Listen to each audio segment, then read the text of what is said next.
Hello, and welcome to another exciting episode of the Comic Book Chronicles.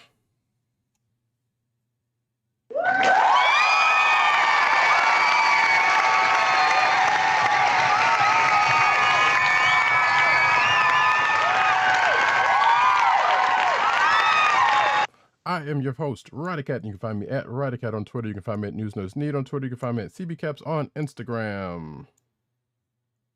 South Carolina with Columbia down the way. And the sound effects you have just heard, comes from none other than our man in Brooklyn, @agent_70 on Twitter and Instagram. What's up, everybody? Co-hosting from the Borough of Kings. We move around in BROOKLYN.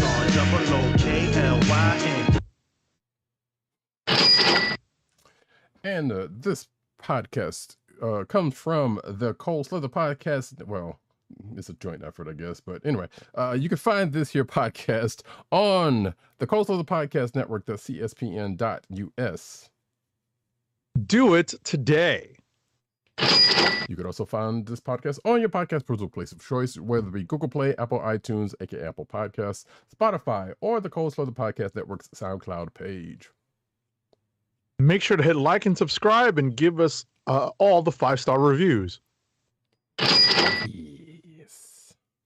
I will save the later bits for later. So we're going to get into books, folks, and we're going to start off with Dark Web X-Men #1 of, I believe, 3. Yes, it is one of 3. This issue, Dark Web X-Men #1, is written by Jerry Duggan with art by Rod Rice and letters by VC's Corey Pettit. So we are now officially deep into the Dark Web crossover, which spans a couple of limited series that are related to this Dark Web event, and it basically runs through the Spider-Man corner of the Marvel Universe, essentially through the pages of Amazing Spider-Man and some dedicated series like the Gold Goblin, and obviously Venom kind of lives in the Spider-Man corner of the Marvel Universe, and there's a host of one-shots and short limited series that are related to Dark Web. And so this issue finds us catching up with the X-Men side of this crossover slash mini event. And if you're not familiar with the X-Men at Christmas, it's about time you did. X-Men at Christmas, especially on the streets of New York City, is I don't want Beauty and the Beast. It's not exactly a tale as old as time, but it is a tale that goes back to the X-Men, essentially, at least in the modern era, like post Giant Size. The X-Men at Christmas is almost is obviously a yearly occurrence, but very much a regular occurrence post Giant Size X-Men. So we catch up with the events of the Dark Web. It was a one shot, right? At the beginning of the event. I mean, the way it was basically an alpha, so it's right. So I guess if you count them the way they're doing, it's probably like a 2-shot or a 2-issue if they're counting, alpha. I mean, the Dusk and the Dawn is like joined, Right. So right. So, hold on. Is this? Well, I'm looking at the checklist at the back of the book, so I guess it doesn't mention the Dawn book on this checklist in January. Right. And well, because they do the same thing. I just mentioned that. Right, because they did the same thing as they did with Dusk. They don't really mention it on the checklist, but it's like in the page. I mean, in the book. Weirdly enough. Mm-hmm. So. Mm-hmm. All right. So, but in any event, as I said, we're catching up with the events of that Dusk book. on the streets of New York, basically centered in and around Rockefeller Center and the Christmas tree located at Rockefeller Center. We open with a quickie catch up for anyone who has missed out on the events of New Mutants recently, and specifically on the history of Ilyana Rasputin, aka Magic, and how she has, come into her power, but at the same time has passed along her right to rule Limbo to one, spoiler alert, Goblin Queen, aka Madeline Pryor, which leads to most of the events that are happening in this dark web crossover / mini event. Holiday related Inferno / Inferno related hijinks ensue during this issue. So if you are in any way familiar at all with what happened in the 1980s event crossover event Inferno, guess what? A lot of this stuff will seem familiar, but with more 2022 twists. Indeed. Although there are definitely mailboxes attacking patrons. And violence against Christmas trees apparently is the order of the day in a couple of books, in this book and another book this week. So, which is related, but it's amusing. I think I know Agent 70 is kind of slightly down on this one, if I was reading what he was saying earlier before the show, right? But yes, I don't know. I kind of like this issue, weirdly enough, because there are some, I wouldn't say it doesn't take much to kind of get me, but if you get the certain things together, then it kind of does. Like the whole X-Men and the whole X-Men and Christmas thing, but also, we got to call back to Inferno in the mix also. But the key things for me is that we get a team up in this one that harkens back to the 80s between Spider-Man and a couple of X-Men of note. So right, some friends who might actually be amazing. Exactly. And or there's note. Exactly. And there's even actually a funny reference to one of those the more you knows type situations in there. I was like, okay, well done, Jerry Duggan. Like, I know he's probably of a certain vintage. Well, there's not even he's definitely of a certain vintage to know of those stuff. But right, those little touches right there kind of was amusing. And of course, being it's Christmas time, and there was a reference to another usually annual staple that they talk about in the book, which unfortunately has been taken away from network TV, but I'm sure you will be able to catch it one way or the other. But that being said, like I said, those were the touches in this issue that I kind of enjoyed of it. It is notable that if you are actually for some reason keeping up with this event,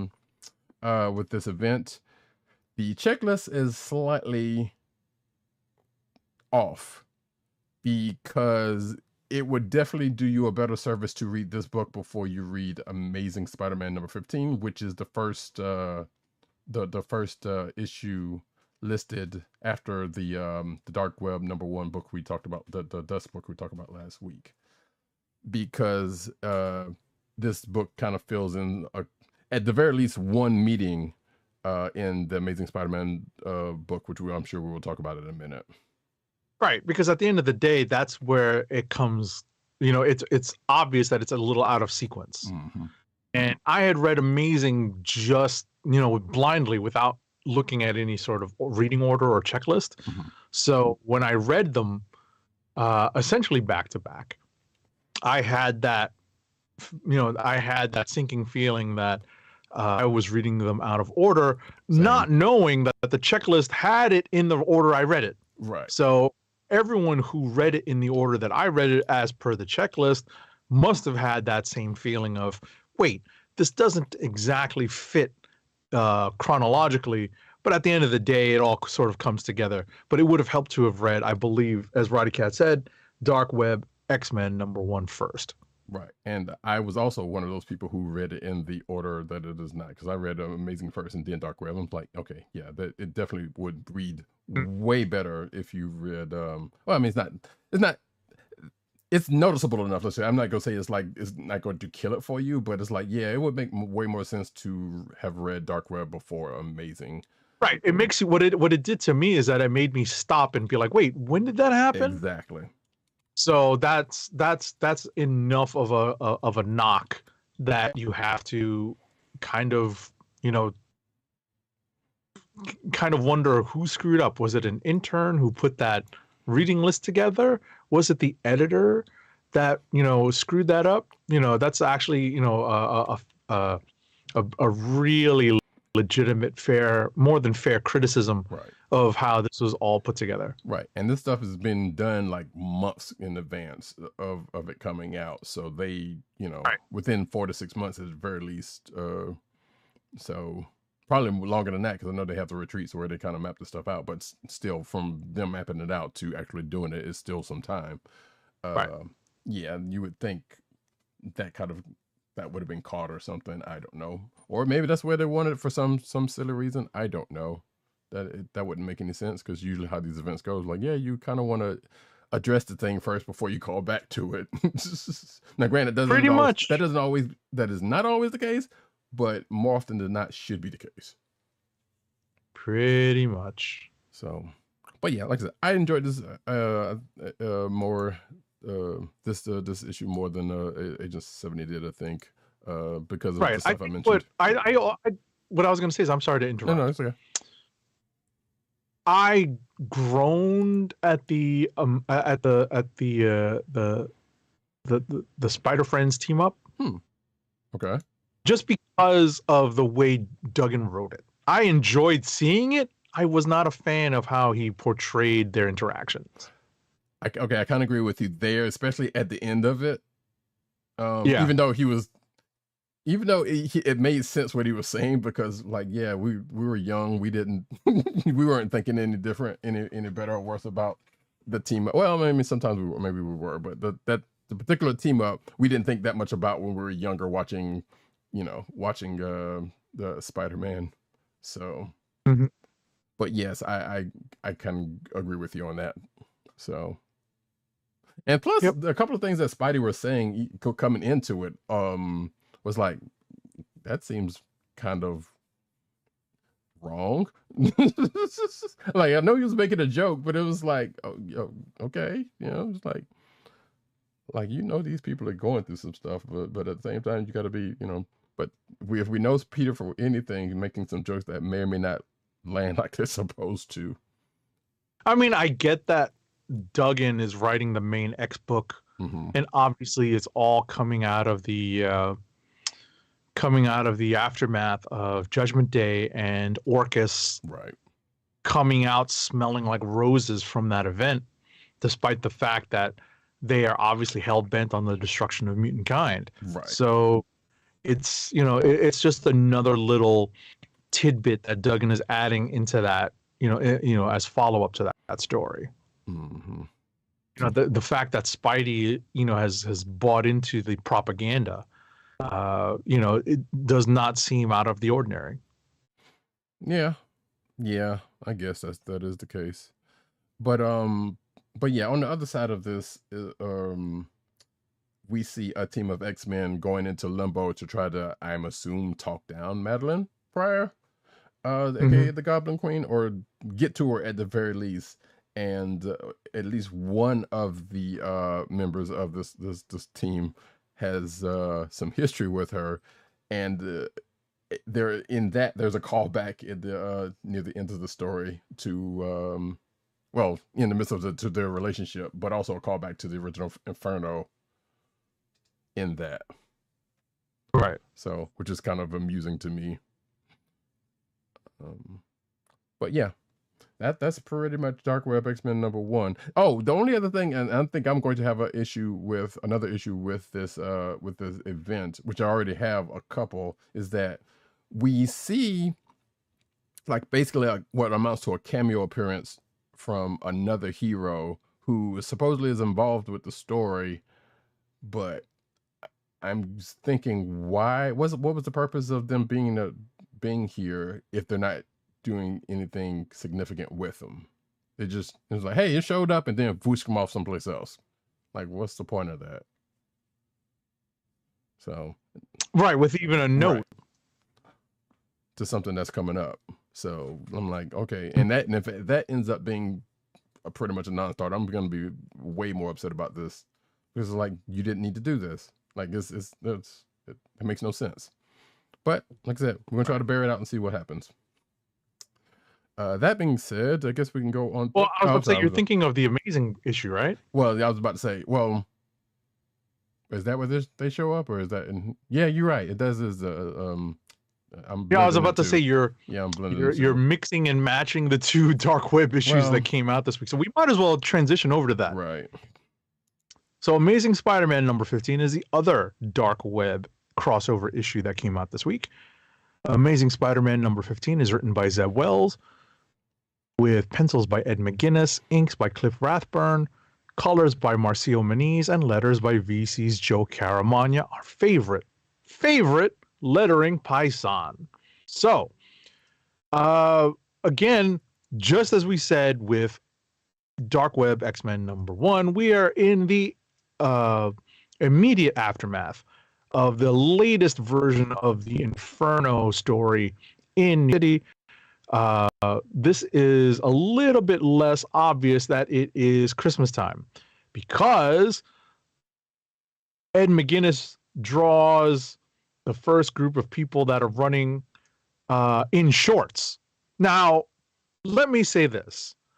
There are weird people in New York City running around in 20 or 10 degree weather wearing shorts. Mm-hmm. There's plenty of them out there. They're out there running. Some of them are not even out there running. They're just being, and they're just wearing, athletic clothes, doing what they got to do. So at the end of the day, yeah, global warming has made us experience warmer winters, but it's not that warm, not yet. So, there's a little disconnect for me when I was reading this, despite the fact that McGuinness on the very next sequence of pages, not this opening pages, but the next sequence of pages has Christmas trees in it. Right. So one thing I told Roddykat before we started is that McGuinness's art was a little jarring to me in this. Just some of it was, and I think that was part of it. I'm just not that used to seeing him on a Spidey book. Obviously, they tapped him to draw this so that he could draw an Ed McGuinness style Venom, who does appear in this book pretty often. And this is where that guest appearance from a hero who is tied into this crossover with, I believe, 1 or 2 issues of a one-shot of a limited series. Mm-hmm.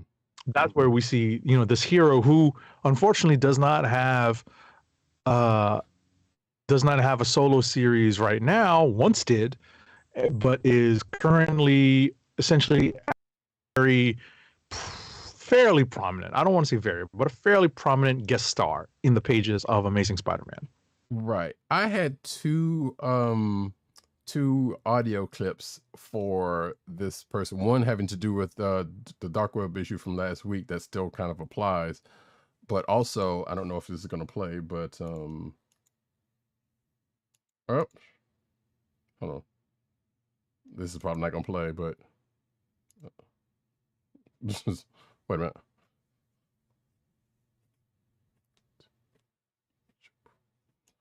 That's pretty much that. Oh, okay. Yeah. Some fans. Where's that from? This is a dude named Jonathan Colton. He does like songs like that. He's been doing it for like years, and that's like one of his old songs. Oh, I was about to say that's the dude that works with Greg Pak on whatchamacallit? On some of those children's books. Oh yeah, that is correct. Yes. So look at that. There you go. Look at that. All right. Well, you were But saying? yeah, so outside of that, yeah, and I don't know. I think I've said everything I needed to say because outside of that goes back to my comment going into this issue about the other hero that shows up. Well, no, and that you just mentioned also, that kind of shows up, but they just kind of let him to just kind of bring him in, bring him out, which I'm like, that's going to be a very bad thing if they bring this person in and just not use them for anything significant. Yeah, that's all I really have to say about this. Like I said, I like the X-Men book better than this amazing issue, but Yep, you know, I agree with that. but like I said, this event seems, as we were talking about before the show, seems like okay, this might not be anything significant. Like, I don't want to say we're wasting our time, but we might be wasting our time unless something comes out of this event that's going to be significant, which I doubt. I mean, I mean, you know, what were we expecting, right? Yeah, pretty much. And it you know, even going in, if we say going into this thing, it was like some of the stuff that even happened to be the catalyst of this event don't make any sense. So, Right. like I said, if this is just to get out here to get, Norman, which wouldn't be surprised if the kids were like, no, we're going to give Norman a little side book instead of, that has to do with something, and as opposed to a standalone adventure, might as well tie it to something quote unquote significant as an event, as they tend to do, and then everything else around that is just what it is. Like, that's the only thing I could think of that would come out of this, but even that's not good enough for me at this point. So, that being said, unless you got something else. No. We can move on to the next book. The Princess Who Saved Her Friends and the Princess. I'm just thinking of that Jonathan Colton. I couldn't remember the collaboration that he and Greg Pak had. The Princess Who Saved Herself and the Princess Who Saved Her Friends. Gotcha. Oh, was that? Okay, yeah, I guess that was that collaboration.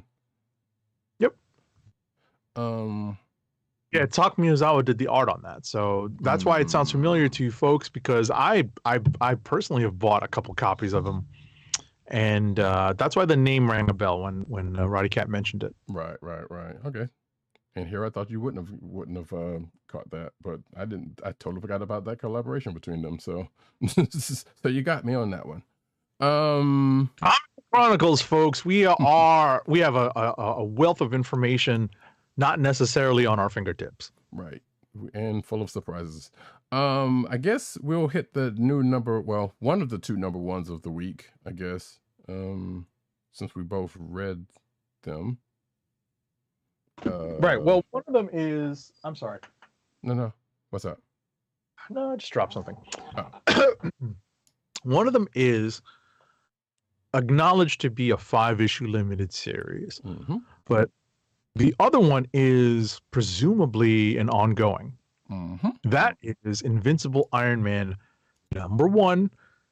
It's written by Jerry Duggan with art by Juan Frigeri, colors by Brian Valenza, and letters again by our favorite lettering paisan, VC's Joe Caramagna. We are hot on the heels of the Cantwell run on Iron Man finishing, and we find ourselves in the next installment of the story of Tony Stark and, at least as they say it in the MCU, the Iron Man. And I will let Roddykat carry this forward, but I did see his notes on this, and I agree that, it was fun, at least for a little while, to go down memory lane with, if not the armor, some of the experiences, the life experiences of Tony Stark throughout the pages of this book. And even the hairstyles Yes. made me chuckle. Yes. Because they make, Duggan makes a point of it. Duggan, obviously Duggan and Frigeri, Gary's art does match what Duggan was trying to get at by mimicking some of the Bob Layton. That's the Bob Layton era Iron Man art right there. Yep. and you know, does a good job at you know, as you know, putting people in mind of it who's been there, because like that was the kind of the run of Iron Man, which I was still reading, um, which was also still funny. But yeah, so yeah, we start off with the a trek down memory lane, but this is for folks who probably are more used to being to the MCU version of Tony and might not know some of the events, even though one or two may have been touched on in the MCU.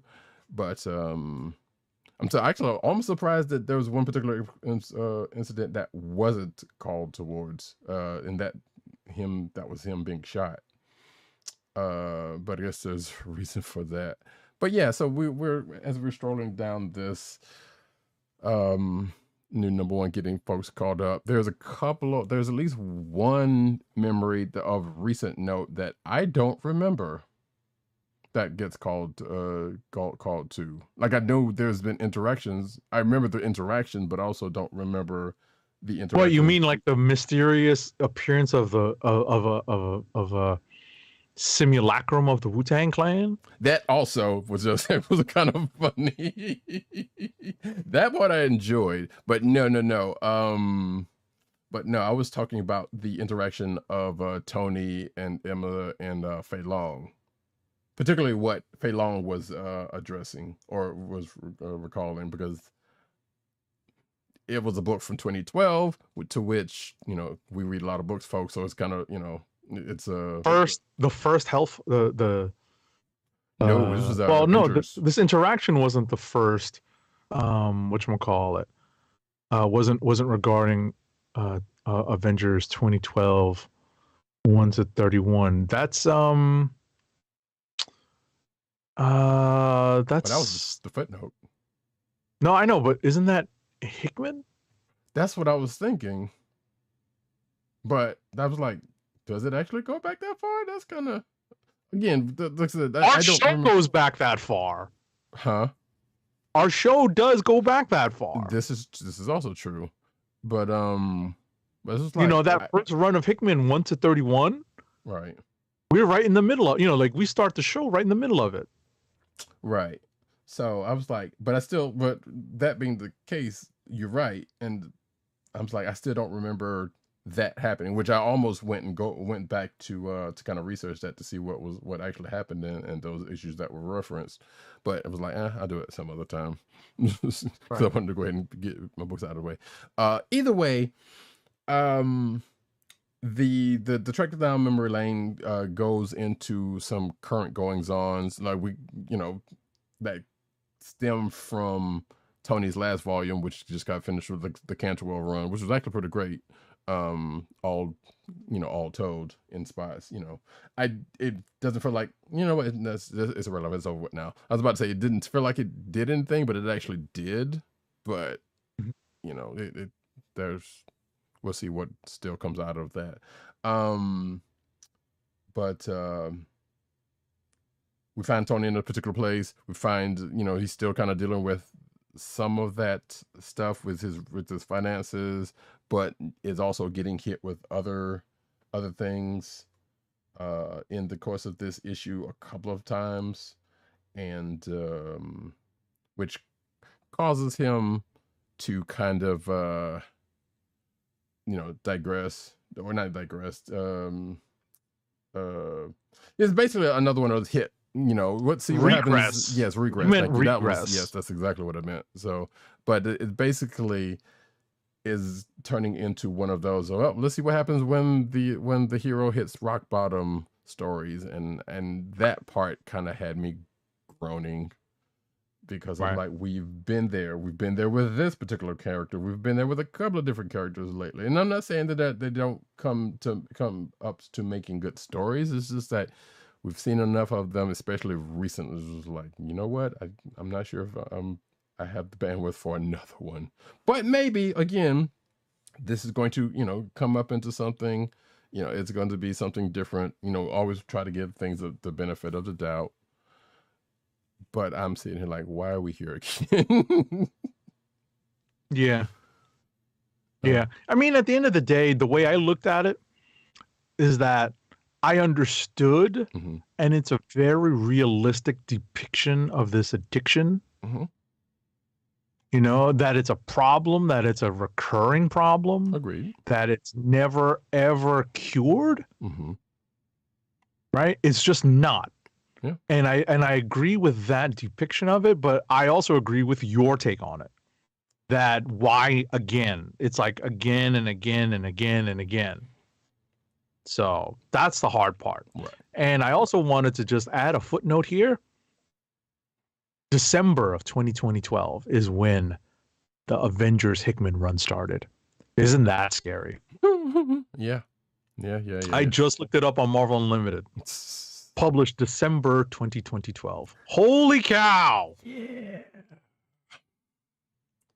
Holy To which cow! I believe this show started in technically February, because that's when Tim started the show in February, and then the rest of it, well, the rest of y'all came in like shortly thereafter, and then I came in probably that summer. Right. Or right. Like we were in discussions about it, you know, probably like late 2012, early 13. Hmm. You know, like especially through, you know, the original founder of the CSPN. Mm-hmm. So yeah. Which well, we got another anniversary coming up. Actually, we got another big milestone coming up. Actually, speaking of, so isn't that, folks? That's that's one of those. You know what I'm gonna play here, folks. I mean, you know, it's always appropriate. Boy, I'm too old for this shit. But yeah, you know, when that number Avengers 2012 number 1 to 31 came up in that footnote, that editor's note, you're just like, that can't be right. But it is. Wait, was it 31 or 3? I thought it was just 3. No, number 1 through 31. That's the scan. It's the span of issues. That if you look at the note, the editor's note, I'm actually going. It's pages. Right, it's numbers 1 through 31. Right. So I'm looking at the wrong doggone book. But anyway, while I'm doing that, regardless, it's still yeah, that's still oh yeah, I thought that was a exclamation point. Actually, that still looks like an exclamation point. Oh, maybe it is 1 to 3. Maybe it is 1 to 3. But at the end of the day, that's still the right. It's still the right citation. Right. That's the right volume of Avengers and time frame. So regardless, it is it's an exclamation point. But still, that's a while ago, folks. We've been doing this a good minute. Yep. But back to Invincible Iron Man. That's our point in a nutshell. Exactly. So it's kind of hard to remember stuff from way back when. It's a couple of little side things kind of took me. It's like, when did Tony own a PS4 looking building? Because I don't remember that particular era or whatever that was. But that's a whole nother thing. Yeah, I don't know. Like I said, I will say for a number 1 issue, as much as I said earlier about being back here on another hit rock bottom type story, I'm still kind of interested to see where this is going. If it's going to go anywhere. I kind of trust Jerry Duggan. Mm-hmm.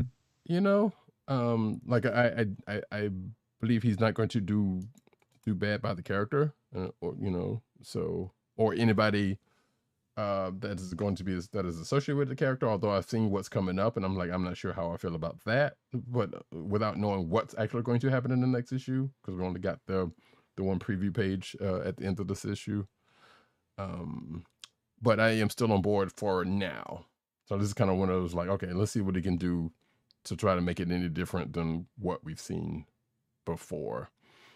Because, we have side characters of Rhodey and Riri Williams kind of in the fold also. So I don't know what part they're going to be playing, but we do know at least one of them is going to show up next issue. There was a part in this issue also kind of tickled me, because there was an interaction between him and Jen Walters' She-Hulk, which ended a certain way. I'm like, hey, you got balls, pal. Luckily she's professional, because that could have gone a different way if she wasn't. But shout out to Jen Walters for being professional. And I recognize in that particular occupation, you have to be, as I'm sure Agent 70 can attest to. Right. So that's pretty much all I have to say about Invincible Iron Man. I don't know what else you got on it. No, that's pretty much it. Although I am enjoying, thanks to, and folks, we are not sponsored by them. We are not shilling for them, but I'm really enjoying flipping through. Yeah, I guess it is 1 to 3, because at the end of the day, issue 4 goes into another story. But that Hickman run of Avengers, especially with some of the killer art on this opening arc by Jerome Pena. Oh my goodness! Oh, that run was great. I think we pretty much. I know, right? Yeah, I was going to say, I know I got those signed by Jerome Pena. Mm-hmm. So I'm pretty sure we glowed about it for any part we talked about. So I'm not surprised by that. And yeah, look at what it led first up to. So issues, my goodness. Mm-hmm. So makes me want to go down and look at my old back issues, man. I'm telling you. Yeah, I like I said, because of reading this issue, I was like, I kind of want to revisit it. I didn't realize it was the well, I guess I should have realized it was the Hickman run given the time frame, but yeah, I might actually kind of skim through a little bit of that myself sometime this weekend.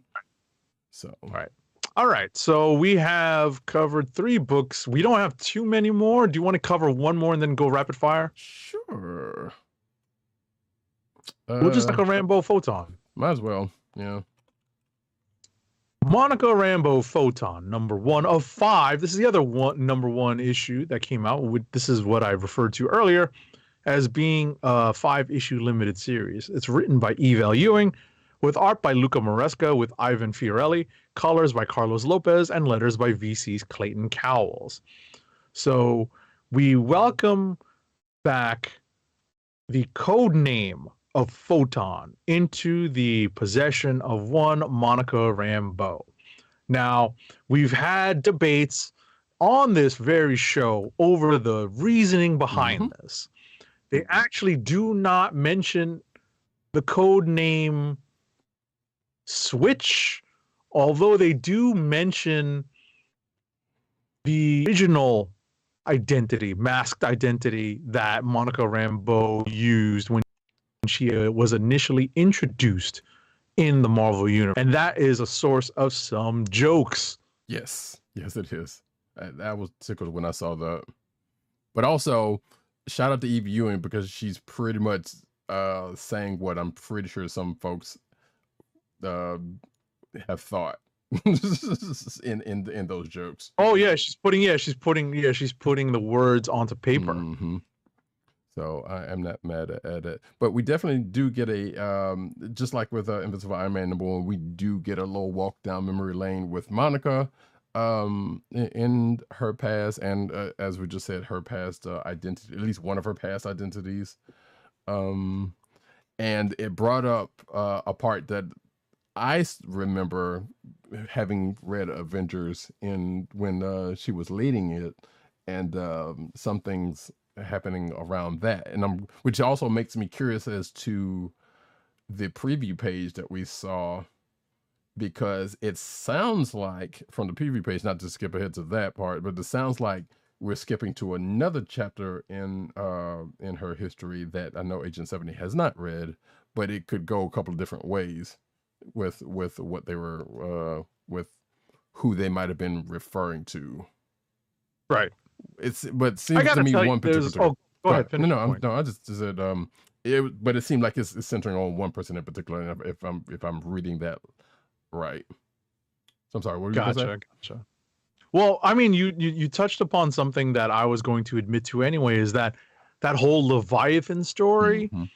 I was out on Avengers at that point, and so I didn't understand, like why Captain Marvel, aka Monica Rambeau, after 293 became literally a shadow of her former self. And this is all like late 80s, and I had just stepped away from the Avengers. I was probably neck deep more than neck deep into Uncanny at the time. Mhm.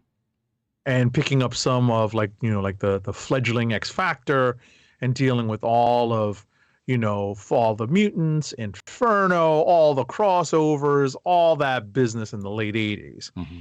And so I'd stepped away from Avengers only to miss this part where Monica Rambeau loses her powers. So, and I was on Avengers up until they left Olympus, and that's like late 87. Okay, yeah. Right? Late 87. I'm looking, thanks again to Marvel Unlimited. I can see the publishing dates on these books, so I can guess when these books came out because I own some of them still. And I believe this particular was like 89. No, 88. Was it 88? July Okay, close. 88. Issue number 293 is when they fight Leviathan. Mm-hmm. And so, and all this stuff happens. So because this is Leviathan is Marina. Right. So I all that stuff happened just as I stepped off the book, as I stepped away from reading Avengers full time.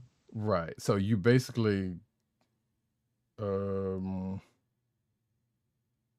yeah. So you basically, because I think some of the Dr. Druid stuff was also kind of getting in there. Right. Yeah. So which is yeah, I still hate his behind for that part. So that's a whole nother situation right there. But yeah, there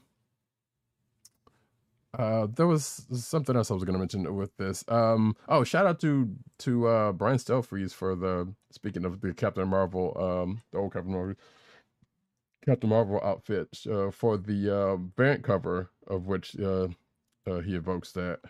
So shout out to that, which if you're watching the video version of the podcast, you can see what I'm talking about at this point. Right.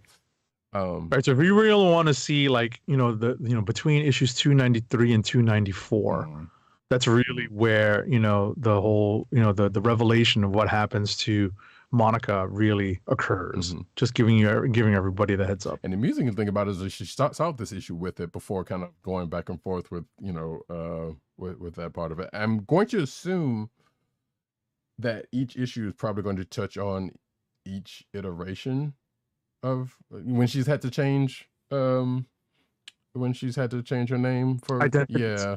And I cost identities. That is also right. And also I'm kind of wondering it's building up to why she went back to Photon. That is just speculation on my part. Yeah. So that makes some sense. That makes some sense. Yeah. That makes some sense. I appreciate that Spidey made an appearance here in this issue because he, in fact, it was in his book that she made her first appearance. Amazing Spider-Man Annual number 16, if I'm not mistaken. Exactly. Mm-hmm. So I still have that issue.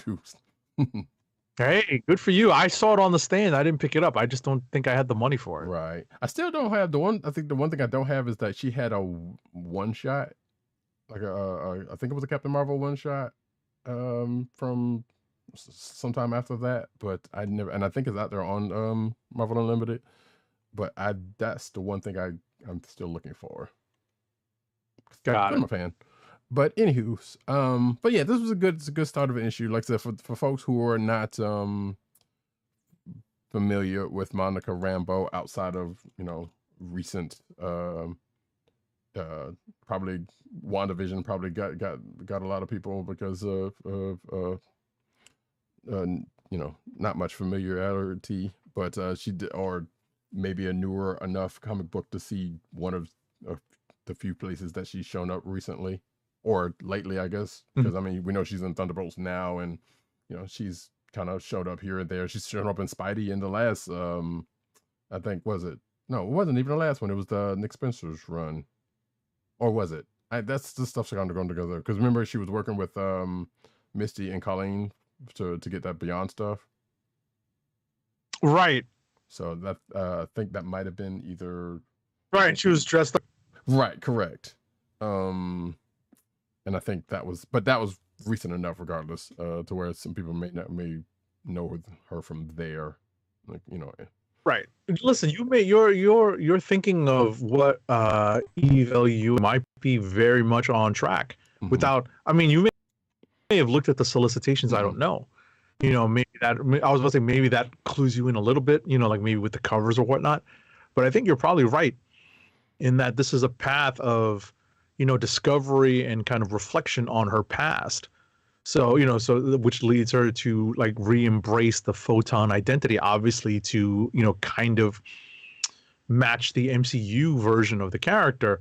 I wanted to add that I was sad to read one bit of gossipy type revelation in this book, which is I don't know when that if that occurred anywhere else, like in another book on panel or on page. I don't either. I know what you're talking dealt about. with off panel, and it's just mentioned in passing. But apparently, the Blue Marvel and the former Captain Marvel, now Photon, are no longer a thing. I hate when they do that.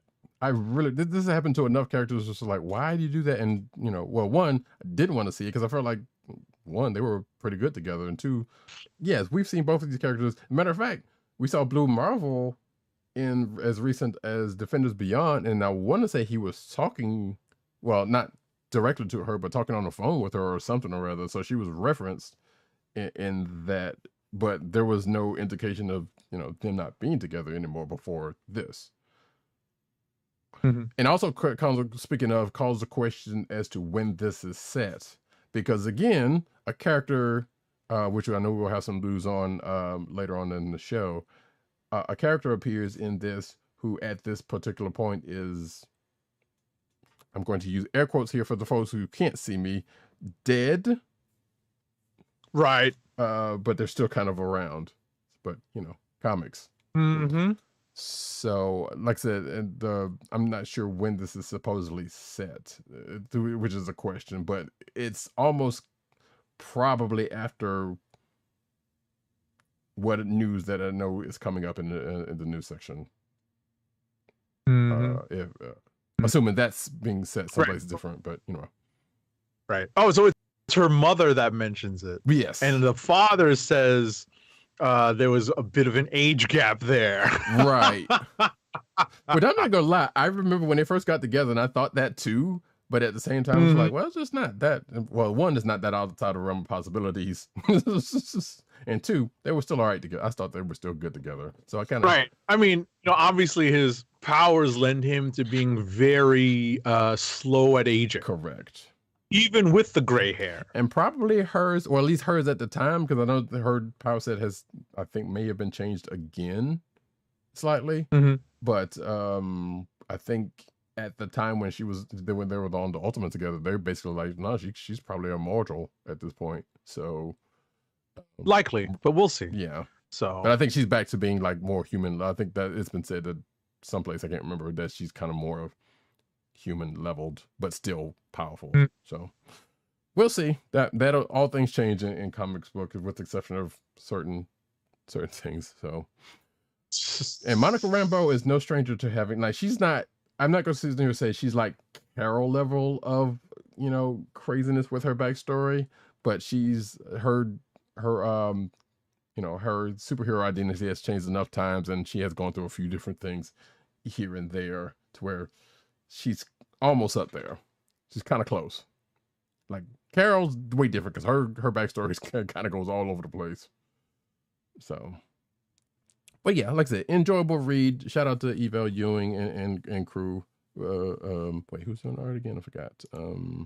Luca Maresca and Ivan Fiorelli for the art, which is pretty nice. Although I got to tell you, Luke, was it Lucas Vernick? Did the cover? Yes. I was like a half second from yelling at Greg Land. I know you were. A half second. I was like, no, not Greg Land. I looked at the signature. I'm like, no, that's not him. I thought that too, because I was like, wait, that looks like Greg Land, but just like you. Well, I don't have to, but I thought that too, because like, yeah, that does kind of look like Land's art. But like, it took me a second. I scrolled to, like my eyes scrolled down to the signature. I was like, it doesn't say Land. Right. Who is this? Isn't that terrible? It is, but at the same time, I understand it. So, because of the resemblance, right? Yeah, it does look like it's like, okay, they totally photo, the photo crib that Yeah, one. like an attempt at photorealism, right? So I can kind of see All that. right. All right, so I guess we've covered most of our books. We only each have a couple of books left. We're like nominally going into rapid fire. Yep. Because we don't have that, like this week, as opposed to last week, is a very light week in terms of published books that we would be reading. So I'm spinning it up. Rapid fire time, y'all. I ain't got time to bleed.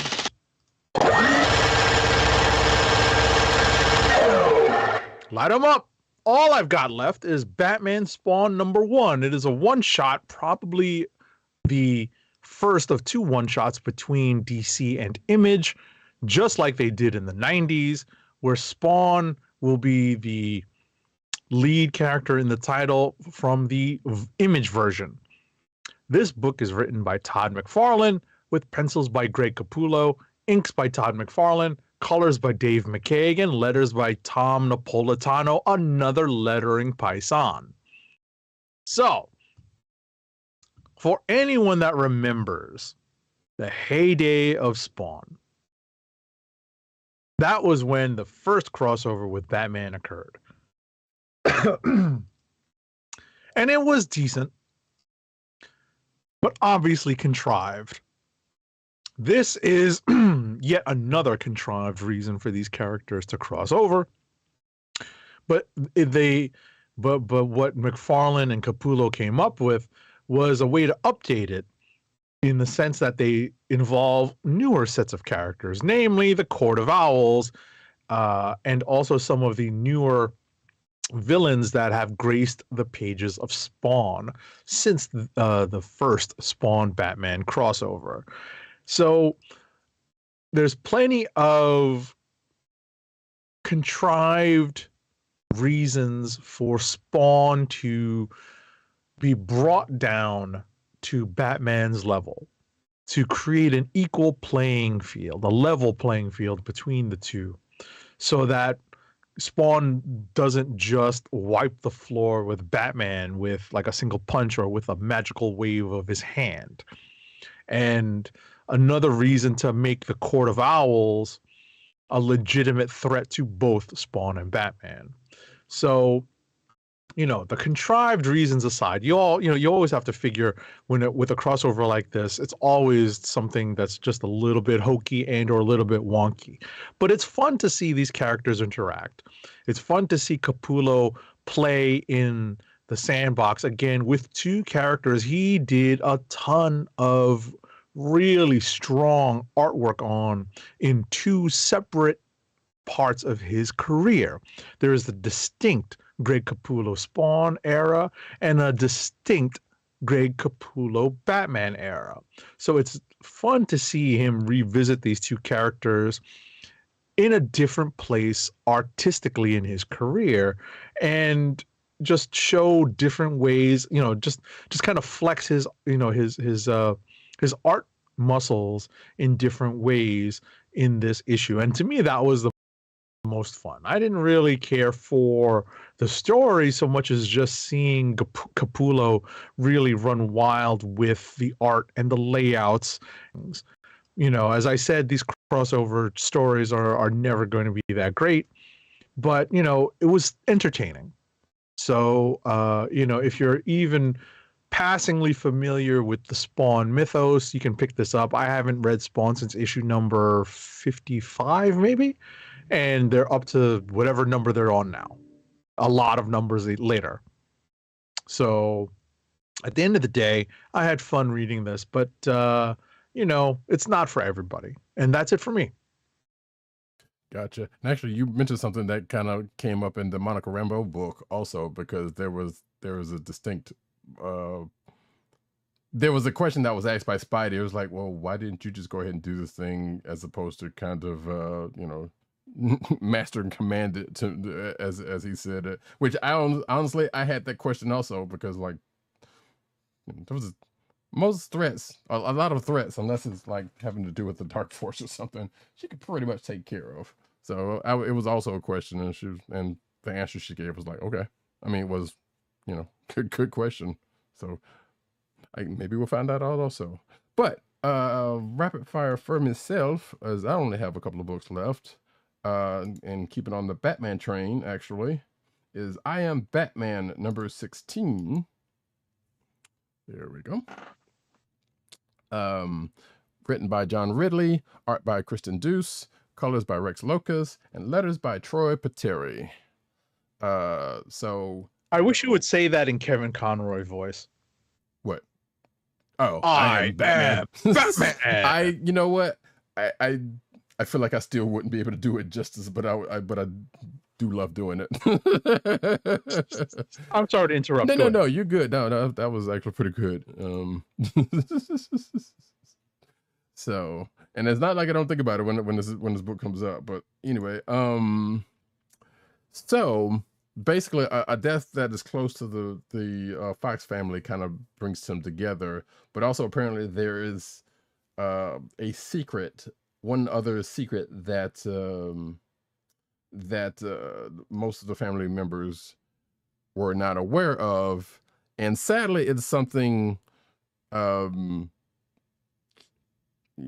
it's like, okay, yeah, sadly it is something, I don't want to say obvious, but it's something kind of almost tropey at this point in what it is. And also, unfortunately, it comes out before the person who has the secret gets a chance to say it, which I'm sure that's going to bring up something in the next issue.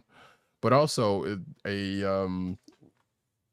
as this comes a couple of weeks after the last issue, we find that both Jace and Tiffany, the youngest sister, know about each other's secret hobbies, and they feel the need to talk about that. But we'll see if and or when they get the chance to do so after what dropped at the end of this issue. So also, yeah, this Jace's Batman is definitely like Bruce Wayne. You can definitely take note of that. I mean, if it wasn't painfully obvious by some of the things he's done during the last 16 issues, much less the last volume of his run. But yeah, we'll see how that flips out. But he also kind of Jace also kind of lets out a secret of his own to someone close to him, and unfortunately, he is also a victim of bad timing. So whether that comes up into anything, we shall see. And the last book for myself is the extension of the book that seems to never die, Savage Avengers number 8, written by David Pepose, art by Carlos Magno, color artist Espen Grundigen, and letters by VC's Travis Lanham. So they're still in 2099. Doom is pretty much quote unquote on the team, or at the very least helping them out, because some timey-wimey events that has to do with Deathlock and how the timeline has changed because of this. A lot of this issue kind of read rather familiar if you read the first or the last version, I should say, of Savage Avengers, because near the end of the run, or somewhat near the end of the run, before Conan left to go back to licensing somebody else's licensing, a similar type of thing kind of happened that happens here. And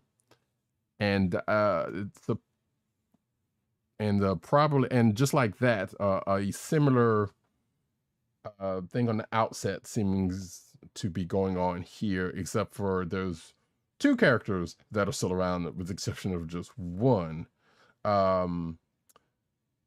So we shall see what happens with that in the next issue. And this is again in a version of the 2099 universe. I don't know. This doesn't seem to be the one that we know of from back in the 90s, because like I said, there is an event that happens that differs, that as far as I know differs from back then, that has to do with some tech and Ultron, who is the bad guy here. So Yeah.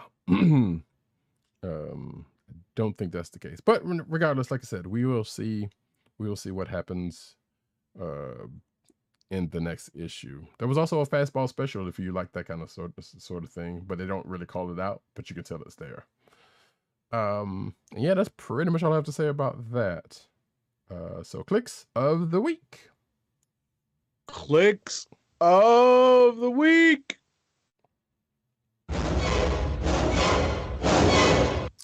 And neither of us have too much to pick from, but at least one of our co-hosts, if not both of them, chimed in. They did, actually. Yes. Tim said he went with Invincible Iron Man #1. Okay. Didn't necessarily give a reason, but I'm going to put this Bob Layton cover up because that's got all the armors. And Doug Dirt says Star Wars Bounty Hunters #29, which I did not know he was reading. Good for him. Yeah, I know, because I dropped that book up after that whole Crimson Rain thing. It says that Star Wars Bounty Hunters was really fun this week. After Valance, who's basically was the main character for a long time, was pulled from the rest of the crew earlier this year to be a pawn in Darth Vader's plans. That's the event I was talking about. His path finally butted heads against the rest of them. Plus, they are all ready to tear each other apart, as ragtag clans of scum and villainy tend to do. What's his note? Scum and villainy! Of course. Gotta love it. You got to. So for myself, Yourself? I'm kind of teetering between Dark Web X-Men #1 and Monica Rambeau Photon #1. I'm going to go with Monica Rambeau Photon, just because I did get a kick out of Monica's mom and dad poking fun at poor Adam Brashear. Yeah, I know. I've read that. I was like, oh man, really? Like, like wow. I got a kick out of it. I was just like, oh man. Yeah. But at the same time, I was like, you know what? That's, like I had my own feelings about Invincible Iron Man. I was kind of like, really, the Dark Web X-Men, like the combination of Dark Web X-Men and Amazing Spider-Man. I read them, as I said earlier, kind of together, and they kind of fell together as opposed to rising, like picking each other up. Sure. And making each other better. So that was it for me. So I'm gonna go with Monica Rambeau Photon #1. Hey, it's a good pick. I'm not, no mad at you for that one. I think folks know me. I love me some Monica Rambeau, and that would generally be the pick here. Especially since it was actually a good issue, and I'm not saying it just because it was her and whatever, but it was actually a good good book, as Age 7 was saying. Right, Roddykat isn't saying that he's not going to pick it just for the culture. Well, I mean, no, it's not just yeah, exactly. I have generally loved the character of Monica Rambeau in her iterations. I felt she was done quite dirty in the past because of that. Yeah. But I generally thought she's a very great character, but I'm actually going to go with Dark Web X-Men #1 because for the reasons that I mentioned earlier, especially with the and I know we kind of had some issues with Duggan's kind of portrayal of the team up that happens in it, but I still kind of enjoyed that it happens and that it still happened. I get it. So, and actually, wait, where is the cover? There we go. But but definitely pick up Monica Rambeau Photon #1 if you are a fan of Monica Rambeau. That being the case, we're going to move on to the news. Can we get one ad read, please, or one? Our first ad read of the night is for Blue Apron's meal delivery service. Blue Apron has fresh ingredients and incredible recipes delivered weekly to your door. Skip the grocery store and make incredible meals at home with Blue Apron. Always shipped free right to your home. And now the listeners of the Comic Book Chronicles can get $30 off your first Blue Apron order. To place your first order with $30 off and to help keep our show free for you, go to our network website at cspn.us. That's cspn.us. Then click on the Keep Our Podcast Free link at the top of the page. From there, scroll down to the Blue Apron link and sign up for your first order. Blue Apron through cspn.us. Do it today. And now we get into the news.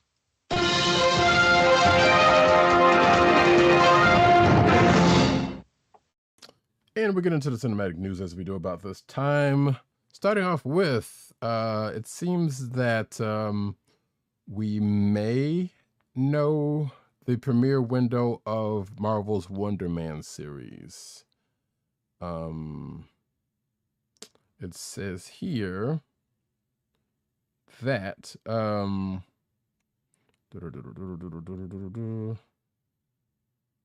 talk about Daredevil Born Again, talked about Justin Daniel Creighton being produced by, but it looks like the series could be, according to the Writers Guild of America, the second half of 2023 or the beginning of 2024 when we see the series.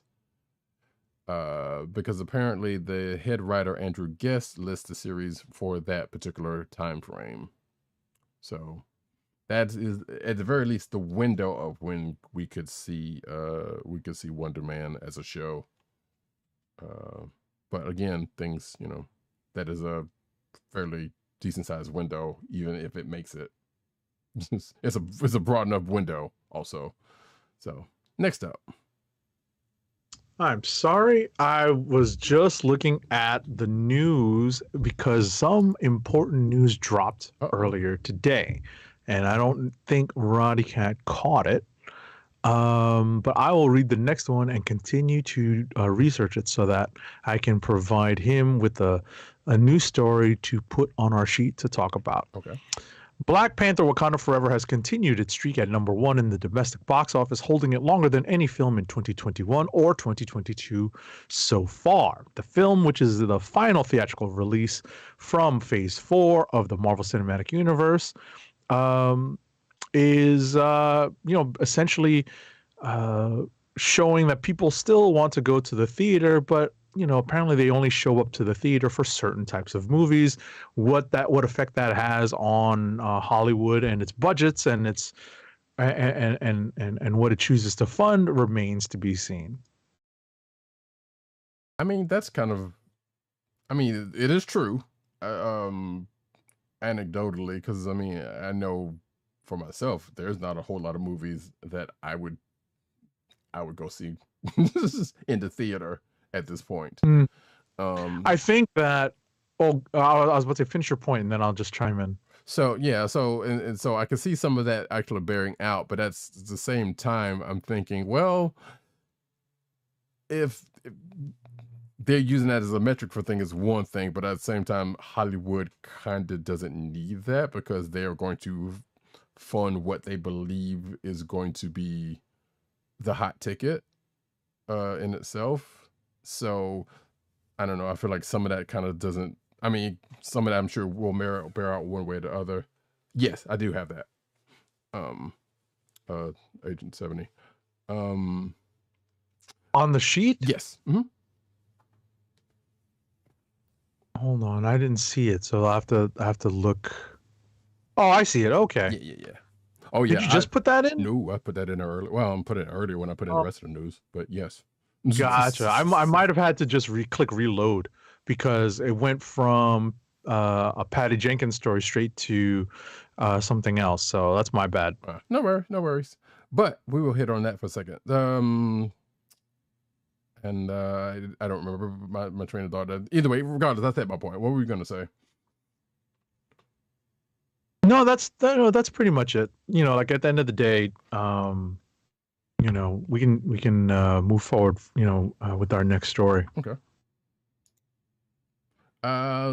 Good news, everyone. We got the new trailer for Spider-Man Across the Spider-Verse. I wouldn't call it an official full trailer. It's more of a real teaser. Well, according to IGN it is, but you're right. And I think well, actually, I don't know if the Marvel article also says it's official. But I had to go back Like and check it. yeah, it might be like the official like the official teaser trailer, Right. you know? Yeah, our IGN's basically calling the official trailer, and they a lot of times will call a teaser if it is. But I do also kind of agree with you. Yeah, having watched it. Right.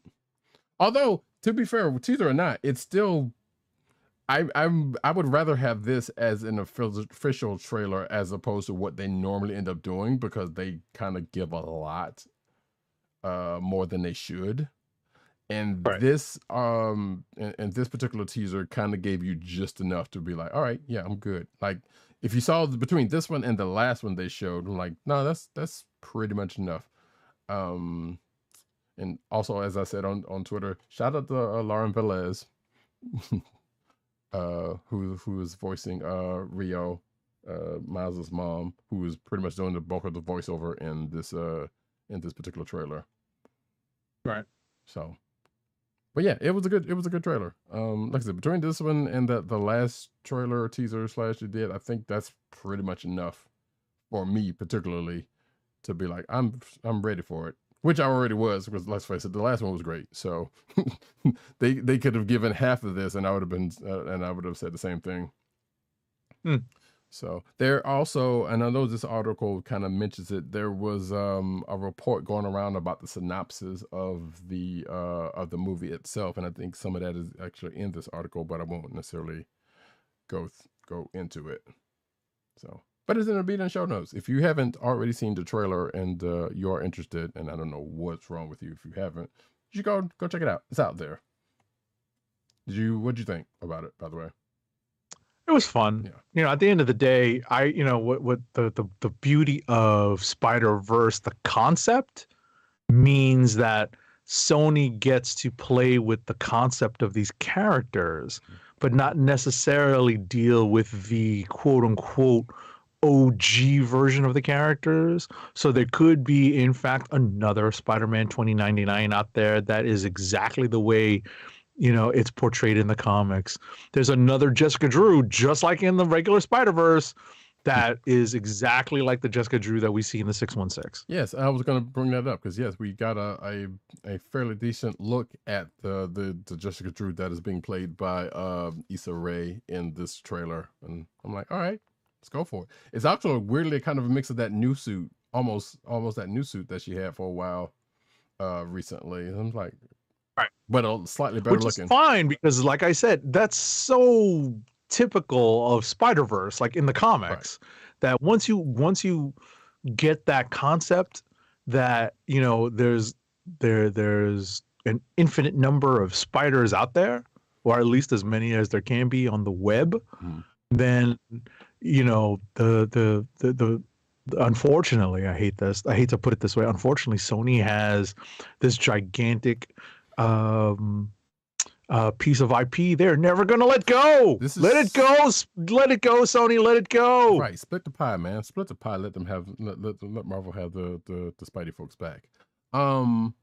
I guess the one last thing is to say on that Jessica Drew thing. Now, it is worth noting, because I know there's been some hubbub about it, and people clearly don't know the history, and I don't know if this is what they were invoking by using this particular version of Spider-Woman, but the original version of Spider-Woman was a black woman from the electric company in the electric company.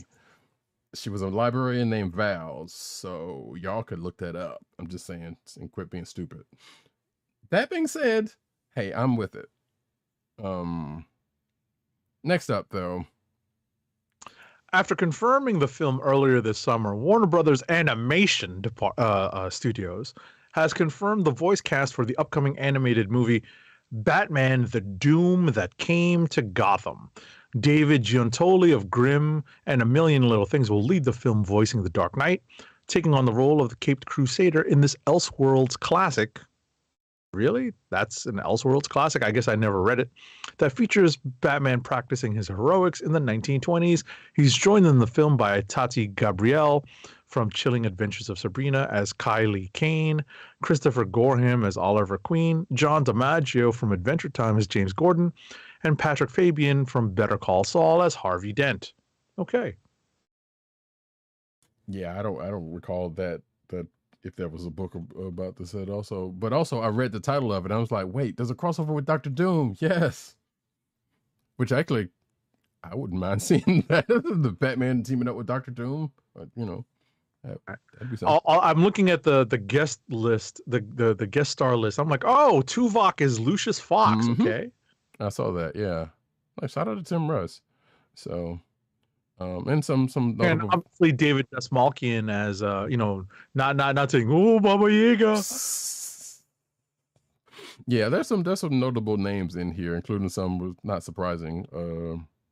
In here, Jason Marsden continuing to do a good bit of voice work, so good on him.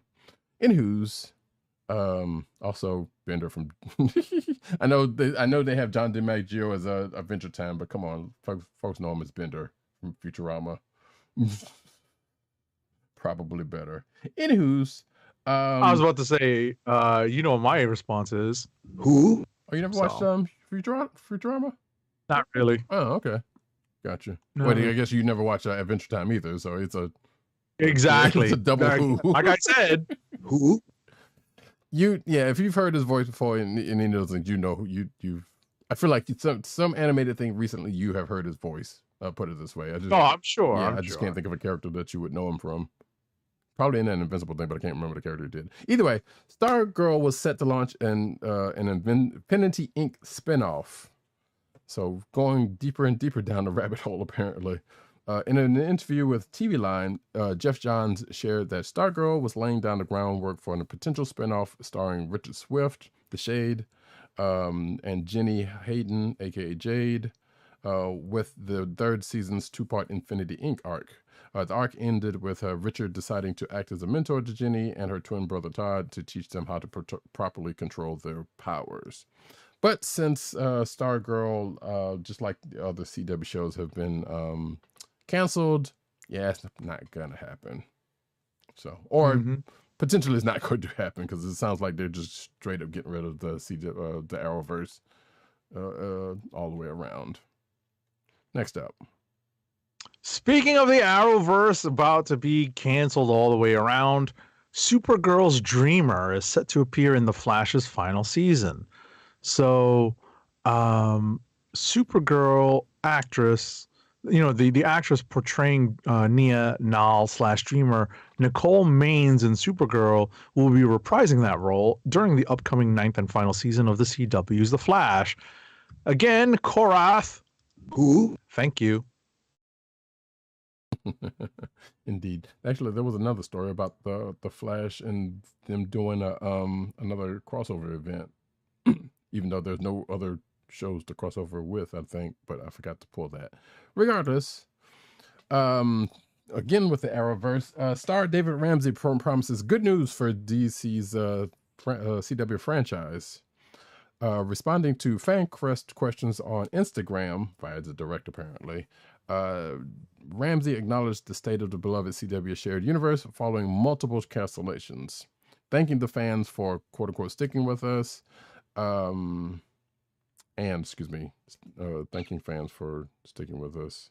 Apparently, he then hinted that the smoke is clearing on his Justice U spinoff series, though he wrote that he can't be specific just yet, but good stuff is in the works. So I guess that thing is still going on. Interesting. So I guess whether we'll see it or not, we'll see. Next up,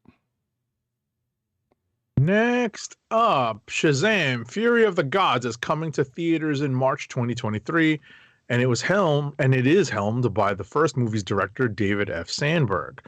Apparently, during the film's production and even now, Sandberg has shared fun content about the DC film on social media, and he took to Twitter recently to tease a moment in the upcoming Shazam sequel that was inspired by the iconic 1988 anime film Akira.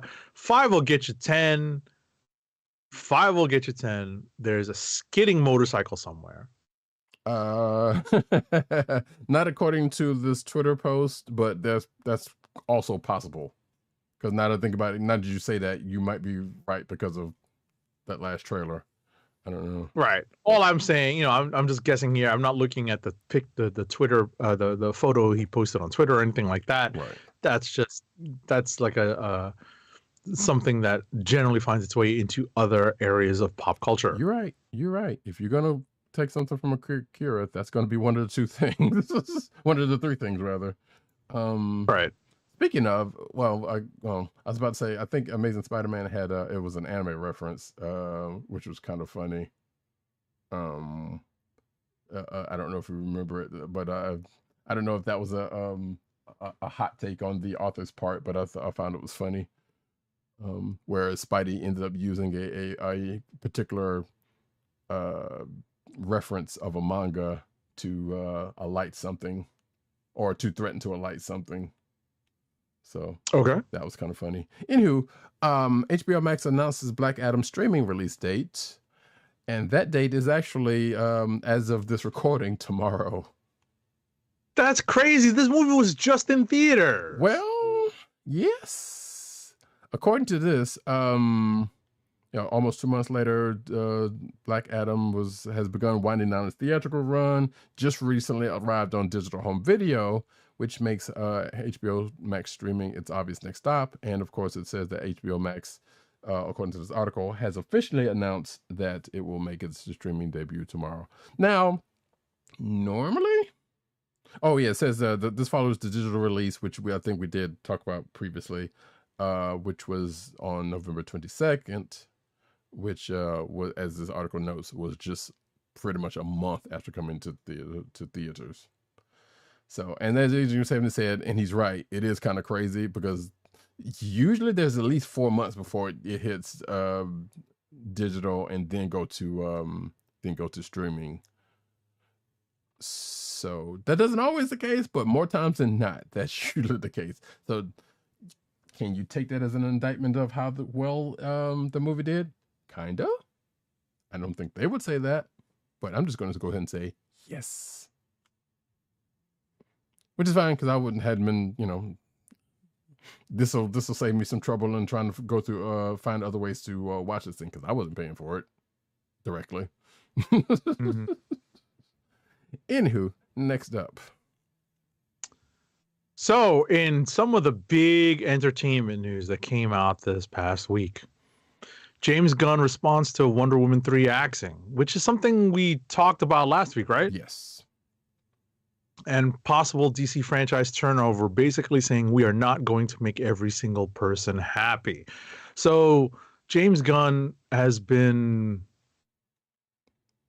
maybe a little too accessible on Twitter in response to the chaotic news that has been breaking recently about DC Universe films, obviously about Patty Jenkins's Wonder Woman 3 not moving forward, and other DC changes, which we'll be talking about more very shortly.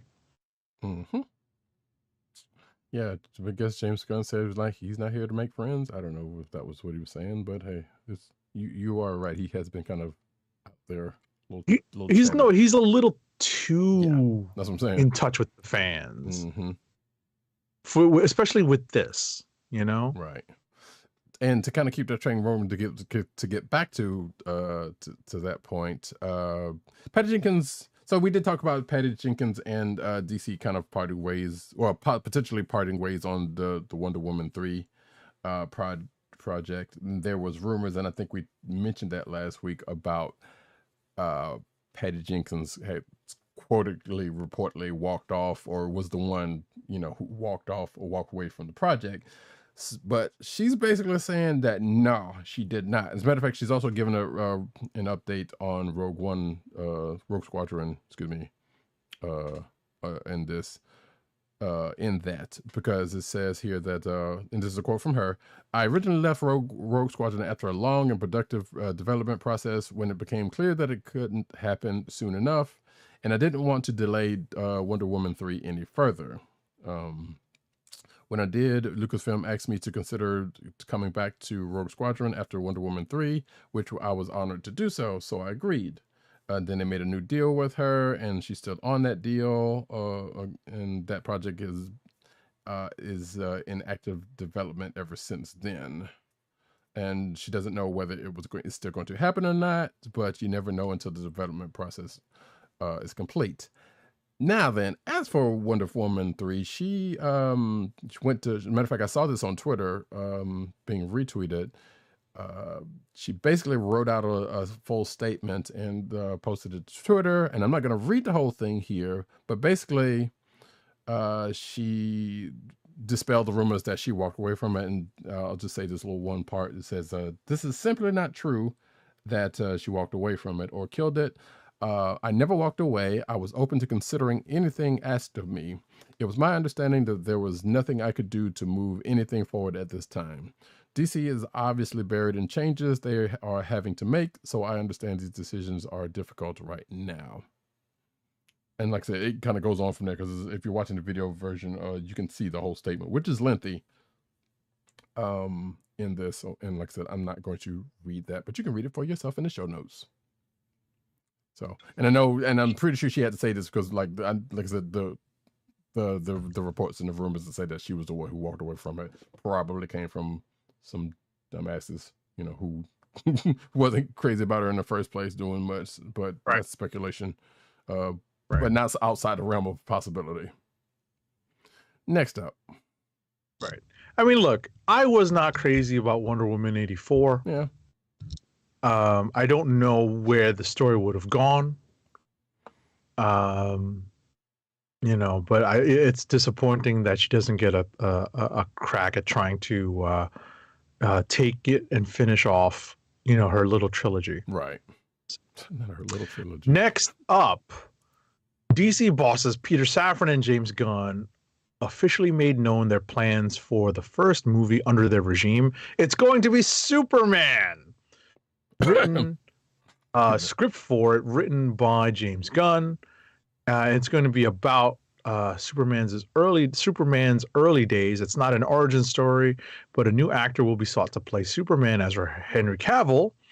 While the DC bosses would like to work with him, he's been informed that he's not part of the next iteration of Superman, given its new direction. And Henry Cavill, in fact, confirmed that, saying it's that his turn to wear the cape has passed. That's where I saw the news. Right. I haven't been as tuned into what Safran and Gunn were posting, but I did see the Henry Cavill post. Mm-hmm. So.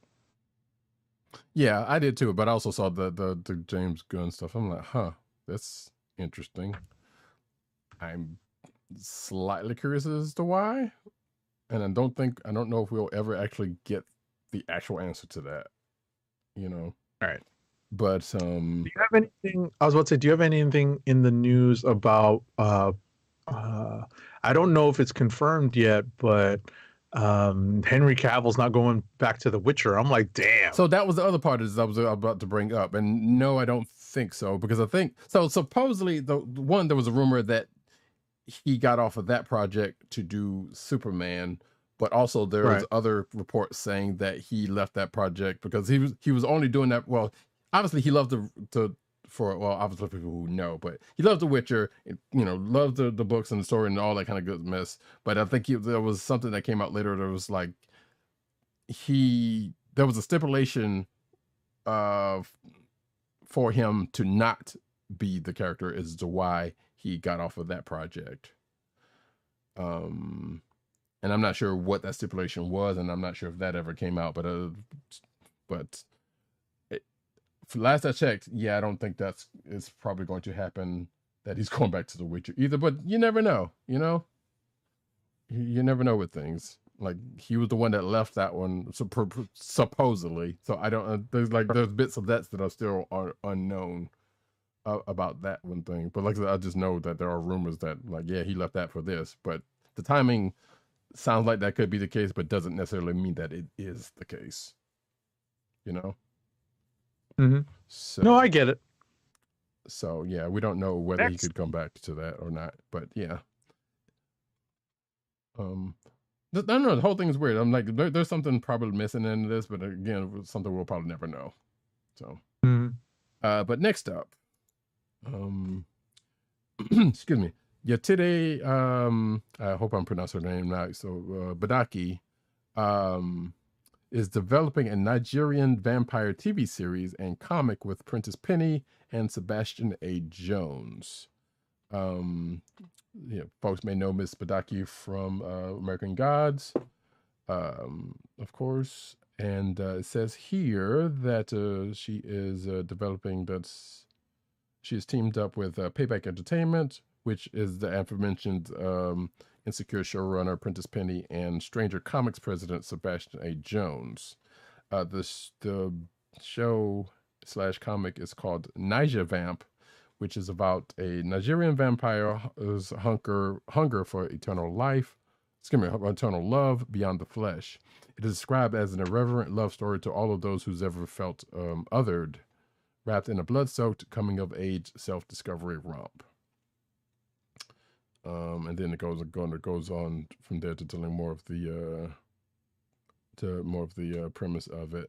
It says that the comic book will launch in summer of 2023, but I don't see any potential date for the show. Next up. Actually, I'm looking at a Hollywood Reporter article that we're about to talk about. Okay. But apparently Henry Cavill is attached to another genre product that's related to tabletop gaming. I see that. Yes. Which I know he's also big on that one too. So I guess that's not because he's a giant dork. He's a big nerd with lots of money. Yes, because that's this particular tabletop game requires lots of money. So let's just go ahead and so I won't have to put it in next week. So yeah, Henry Cavill's going to be in a Warhammer 40K series for Amazon. So I'm saying it is. It was either that, he's going to do some PC building and have a show doing that. I don't know, because I know people flock to those things that he was doing. I mean, listen. The dude has enough dough to, not even have to go to a Micro Center. He can just order all the expensive stuff he wants, have it shipped to his home, and he can slap it all together. He seemed like big enough nerd to where if he can get away with it, he will actually be going to Micro Center though. Because I know I would. I don't have one around me, and I know, and people know me know that I love Micro Center so much, but there's not one around me. I would be in one every day if I could. I have not been to the Brooklyn Micro Center in a minute, so we'll see when I go there next. Yeah, but yeah, that's funny. All right, next up, Netflix has nabbed the live-action film adaptation of the manga sensation My Hero Academia from Legendary Entertainment, which is best known for its MonsterVerse tentpoles. Joby Harold is penning the screenplay for the live-action feature, which will be director and executive producer Shinsuke Sato's English language debut, and we'll see the popular manga property jump to the live-action movie realm.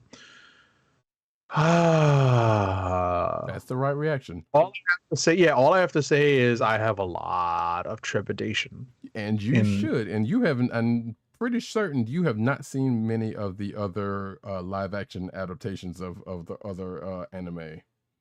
Right, just whatchamacallit, Cowboy Bebop. Oh yeah, yeah. There was that one, but yeah, there's others and there's worse. So yeah, I share those trepidations, even though I haven't even seen My Hero. But at the same time, I know these live action things can go bad or entertainingly amusing. I can't think of one. Well, actually, I can think of one, but that's a little outside of it. That would be like, yeah, this is great. So, and anyway, so this is actually, might as well go ahead and say that this is going to start our anime corner talk.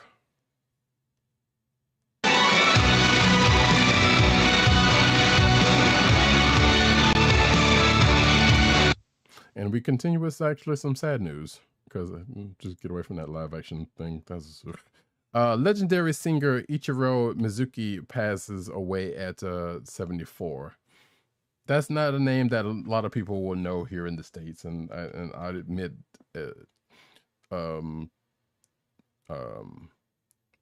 there's it's hard for me to come up with them, even though I have watch a couple of things that he's sung with. But according to his talent agency, he passed on December 6th at 6:50 p.m. due to lung cancer, which apparently he revealed his diagnosis last July of this year.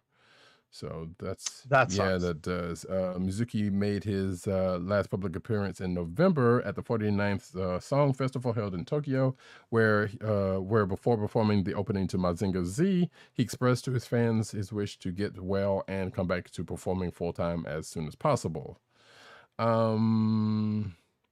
It says his friends and family stuff, and he basically had a private funeral for close friends and family per request, and there's another more public ceremony for the public that will be held at a later date. So, if you're a fan of Kamen Rider, he basically sung the theme songs to a few of them. It doesn't necessarily go into the anime that he sung, but I feel like there's probably one most people would probably know. I would have to go look at his stuff to get a full picture, because this article doesn't really go through everything. So, but yeah, he's basically, they says he's like the voice of anime and manga, and also tokusatsu. So yeah. Next up. All right, so this has spoilers for the most recent episode of Spy X Family or Spy Family. The one that came out this past Saturday. There's a new one coming out, I believe, this coming Saturday. Correct. Still got 2 more. So, essentially, your forger has an insane level of strength, and essentially the hyperbole that's in this headline is, isn't as far-fetched as it seems, because your forger basically destroys a tennis ball and something that's just insane.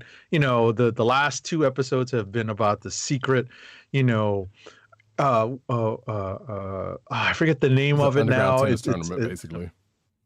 No, it's an underground tennis tournament, but it's like named after Wimbledon. Yeah, the Campbellton. Yes. That's it. Thank you. I couldn't remember.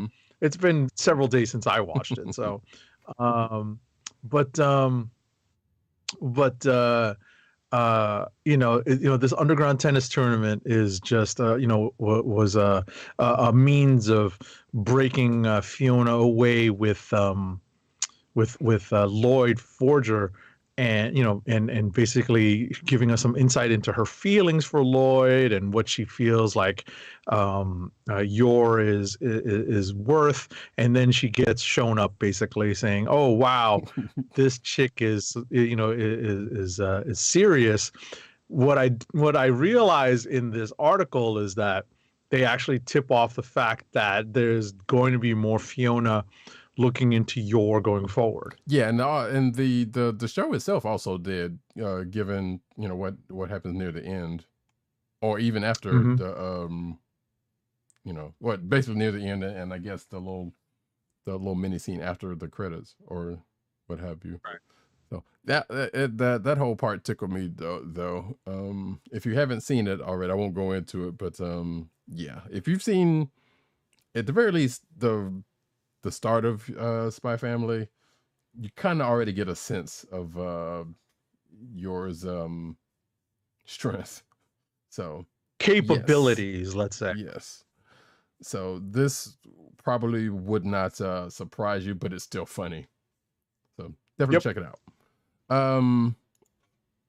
Buddy Daddies reveals was that? Oh, sorry. No, you know what I was gonna say? Hold on.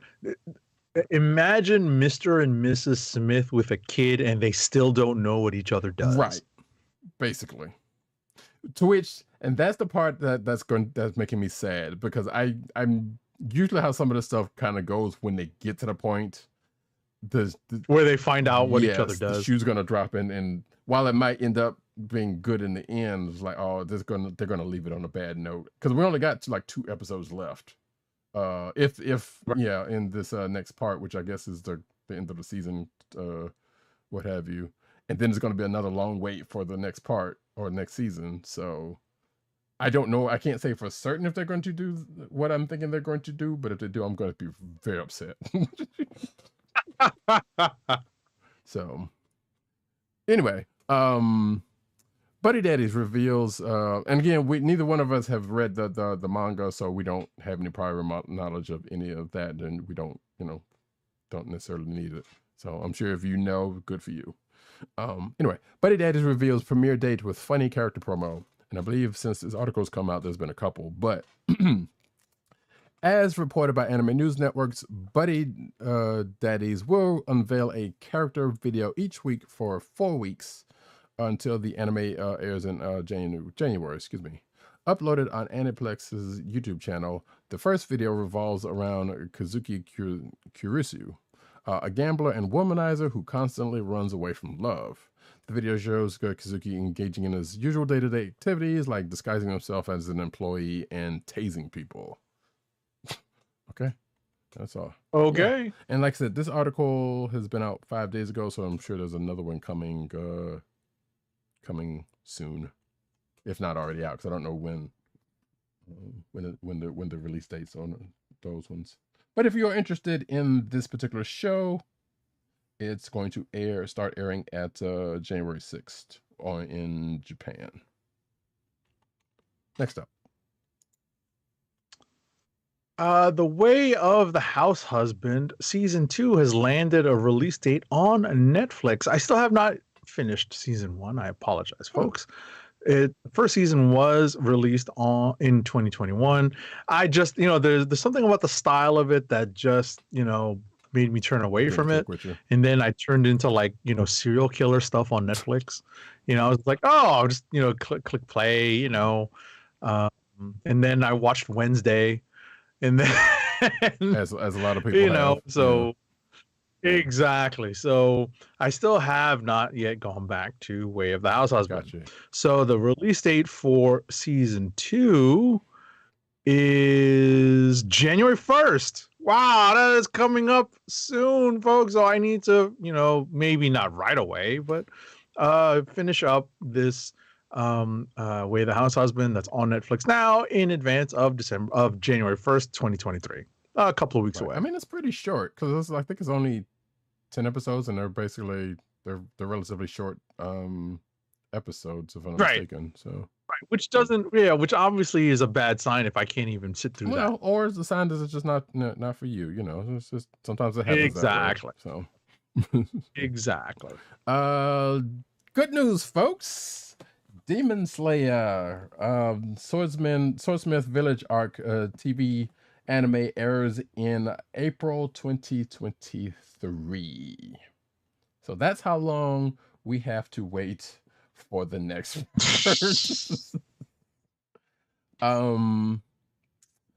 because as we said last week, there was an announcement for this that was coming, and this is the announcement, and I will let Agent 70 talk about the other part of that announcement, actually, because I wish I had watched that video, but I didn't. But nevertheless,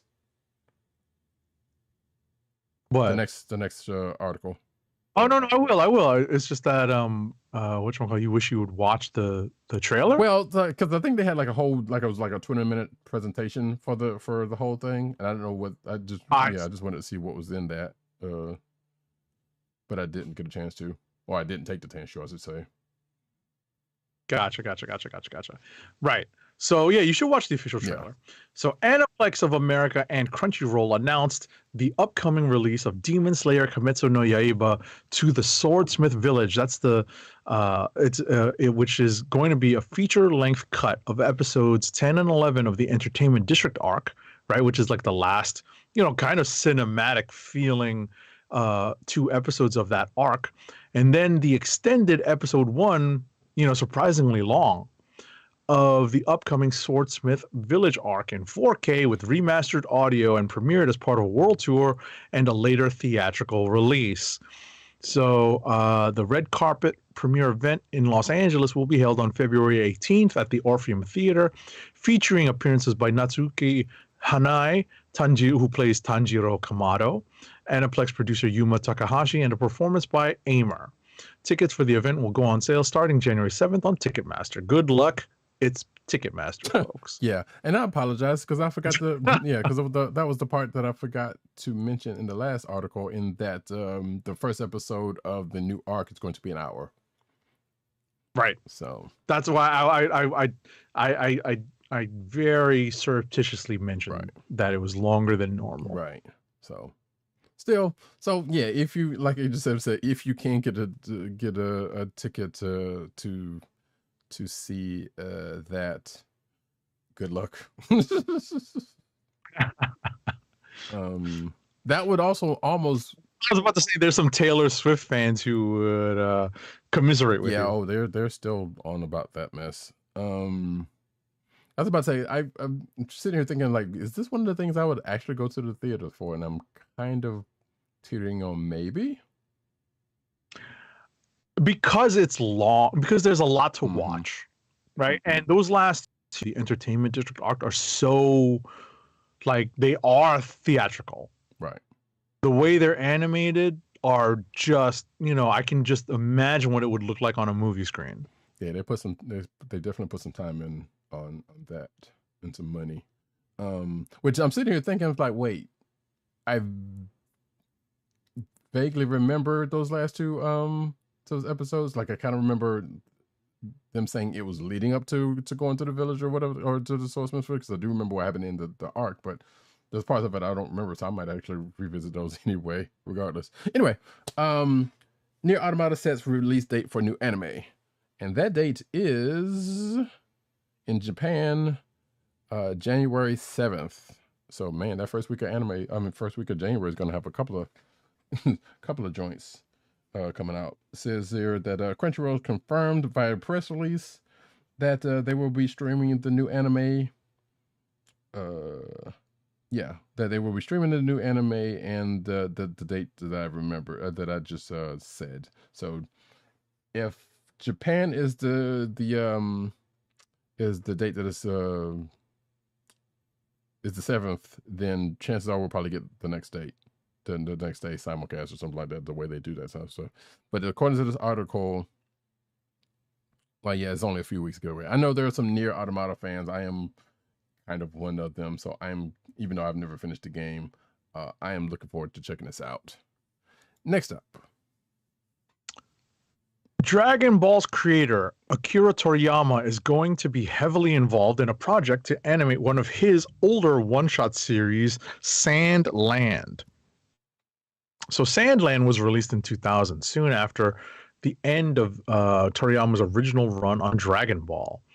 It's a dark fantasy story set in a dystopian world where water has become scarce and much of the earth has been reduced to a lawless desert wasteland.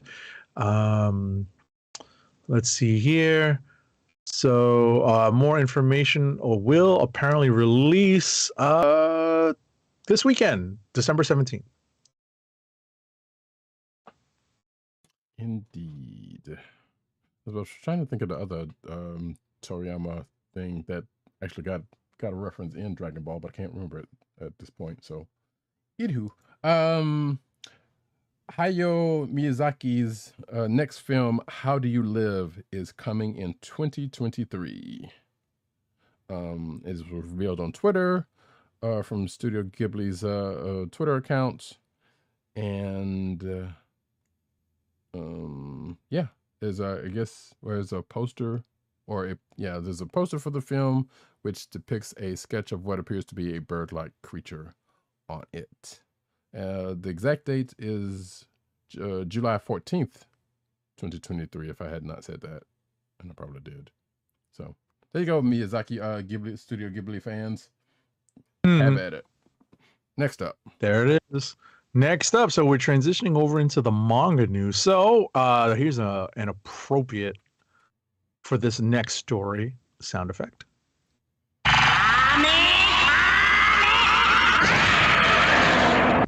So Dragon Ball Super, the manga, is coming back to Shonen Jump. The next chapter, with it having been on hiatus for a little while the Dragon Ball Super superhero movie was out, Chapter 88 of Dragon Ball Super will publish on December 20th in Shonen Jump. The new release will be featured in V Jump under the care of artists Akira Toriyama and Toyotaro. Okay. Sorry. And that's it. Yep. Space Brothers manga is in final stage with ending planned soon. The official newsletter for Chuya Koyama's Space Brothers manga revealed on Tuesday that the manga is now in its final stage with the ending planned soon.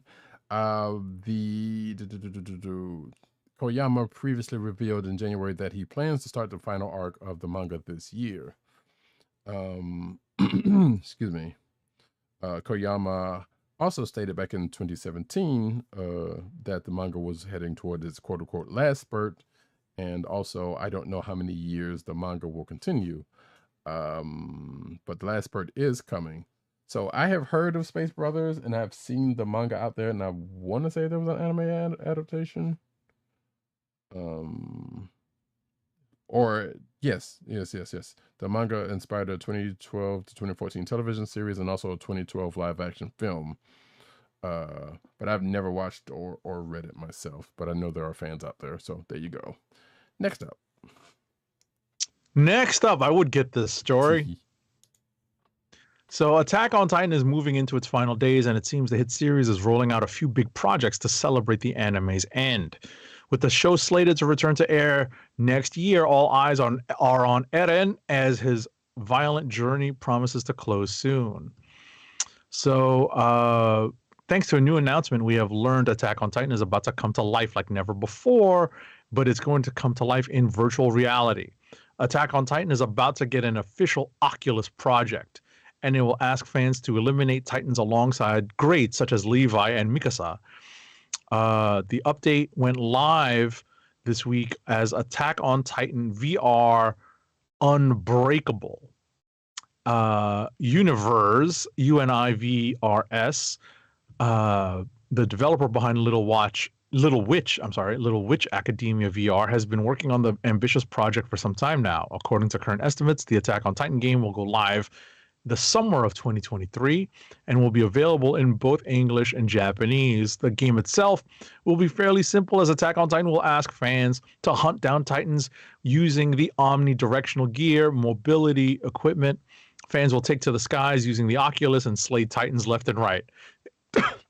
Excuse me. And be scared poopless by Titans about to chomp you in two.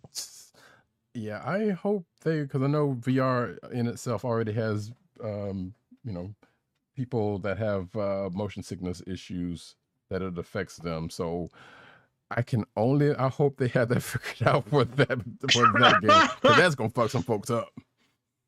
Oh, let me tell you, if you have never watched, if you've only watched what Roddykat watched, that's still enough to understand how that omnidirectional gear works and how that might really screw you up when you're engaging with it in VR. Right. I mean, VR has come a good bit of ways, and they've kind of worked some things out, but still, I'm curious to see. I don't know if there's any footage in this little snippet that they have on this announcement. No, there isn't. Yeah, there is not. I just have it playing. Oh, okay. I don't see any. Yeah, but I can just imagine what it would look like given the description. Exactly. So you know what? I'm still not gonna get an Oculus, but you know what?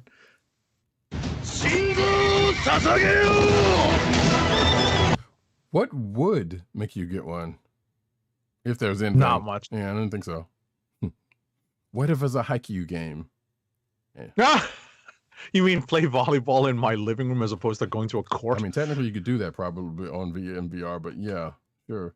Yeah, no, I'm gonna go to a court and play volleyball, and it'll be just as fun. It's been a long time since I played volleyball for real. So, Agent 70 is not down with the Nintendo Switch set. Anywho, Power Rangers Heroes of the Grid gets new scenario to make game faster and pink hexamas to win prizes. Whatever that means. See, Power Rangers Fear of the Grid is a fun board game that lets you create your own Power Rangers team and face off against various villains. It says here that throughout the years, Renegade Game Studios has launched several expansions and even new scenarios that will let you change up how the game's played. It says, you're going a little further, it says that the latest scenario is titled Monster of the Week, and it's designed to basically speed up gameplay so that you can be done quicker. In turn, this should allow you to play more games and try more combinations. So, and you can apparently download the new scenario rules and give it a go, according to this article. So, hey, if you are aware of this game, have at it. Next up. Transformers Reactivate is an online action game developed by Splash Damage. A closed beta will be held sometime next year. So Splash Damage is a British developer. It's going to be an online action game coming to PC and consoles. Okay. Yeah, I don't know how I feel about this one. Because I think Splash Damage does like first person shooters and stuff like that. So there's probably going to be some of that in here. But that trailer, I don't know. The trailer for it got me curious, but also got me kind of not wanting to mess with this, given what it feels like is going to happen. But like I said, I'll look at it a little bit more, because I feel like it's probably not going to focus on what you want, and that's the Transformers. So, anywho, speaking of new games, there's a new Justice League open world game that was announced that I don't remember seeing anything about, but nevertheless, it says that GC's Justice League Cosmic Chaos was announced for pretty much everything. I won't go through all of the platforms, but yeah, pretty much everything. And it's being developed by PHL Collective and polished by Outright Games. Only one of those two that I know anything about or have even heard of. It says here that the title is pitched as an open world action adventure game and is set to release worldwide on March 10th, 2023. No price given as of this article, or at least disclosed, but the announcement has been accompanied by an announcement trailer that confirms 2-player local co-op. I didn't remember seeing this in the Game Awards, so I don't recall that as being one of, unless it was something that came out prior to.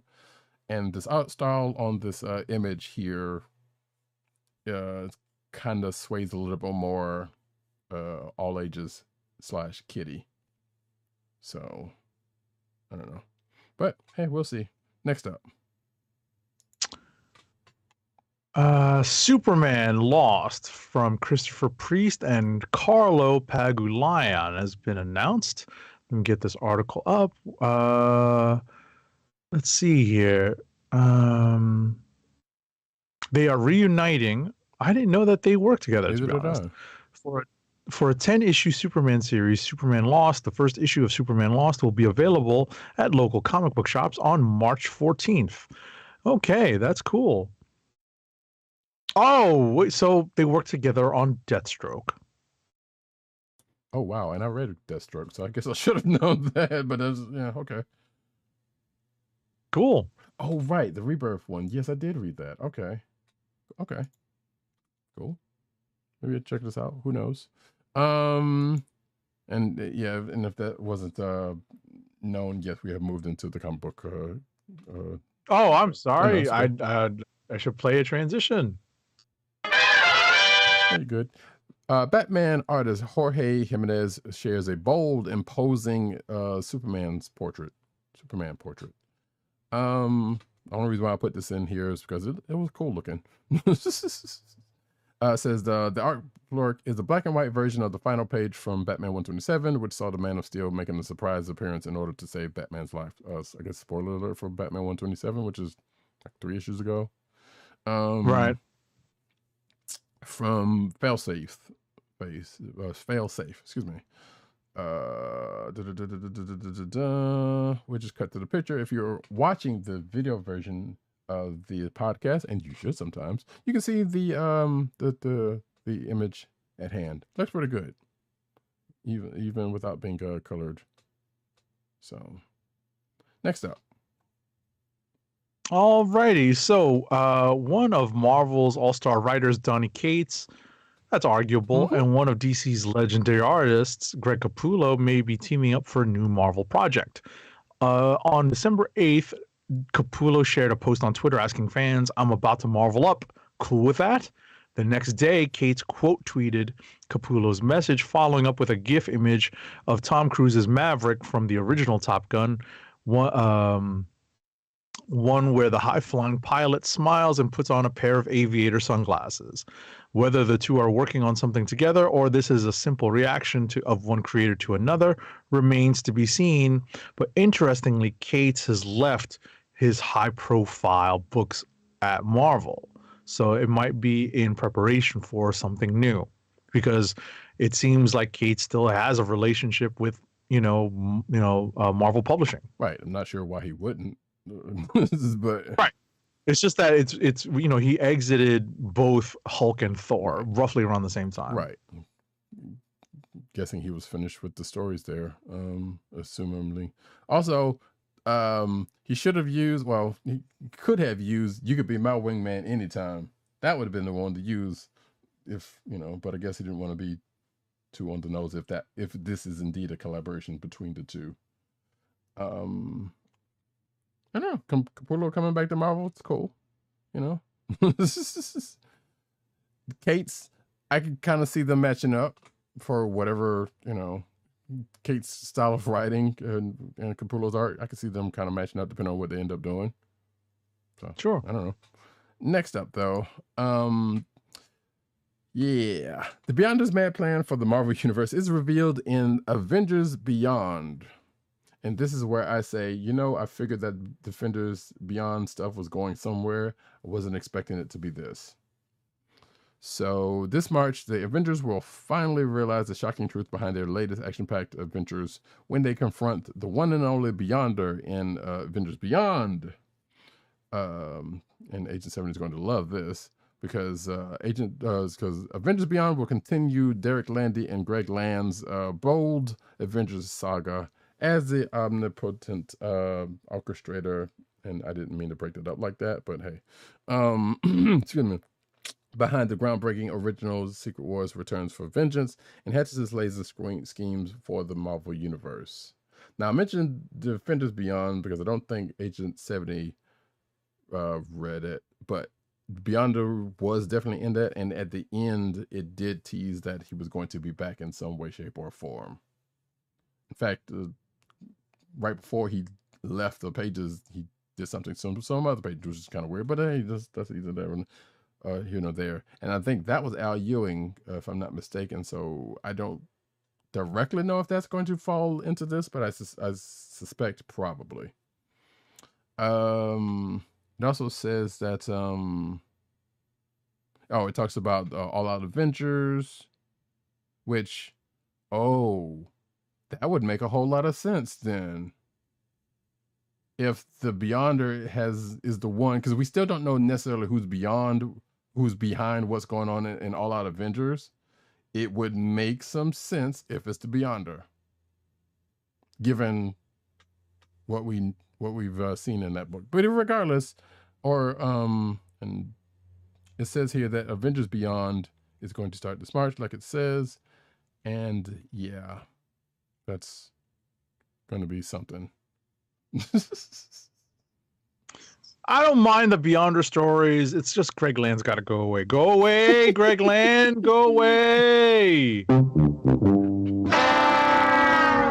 Yeah. So Next. So if that All Out Avengers ends up coming into what this is going to be, maybe they tipped their hand a little earlier about this, or maybe not. We don't know what's going on in that thing. But next up, Marvel's Jeff the Land Shark leaps from an Eisner-nominated webtoon to print in an all-ages comic by Kelly Thompson and Guri-Hira, that is. So it's Jeff, number one, by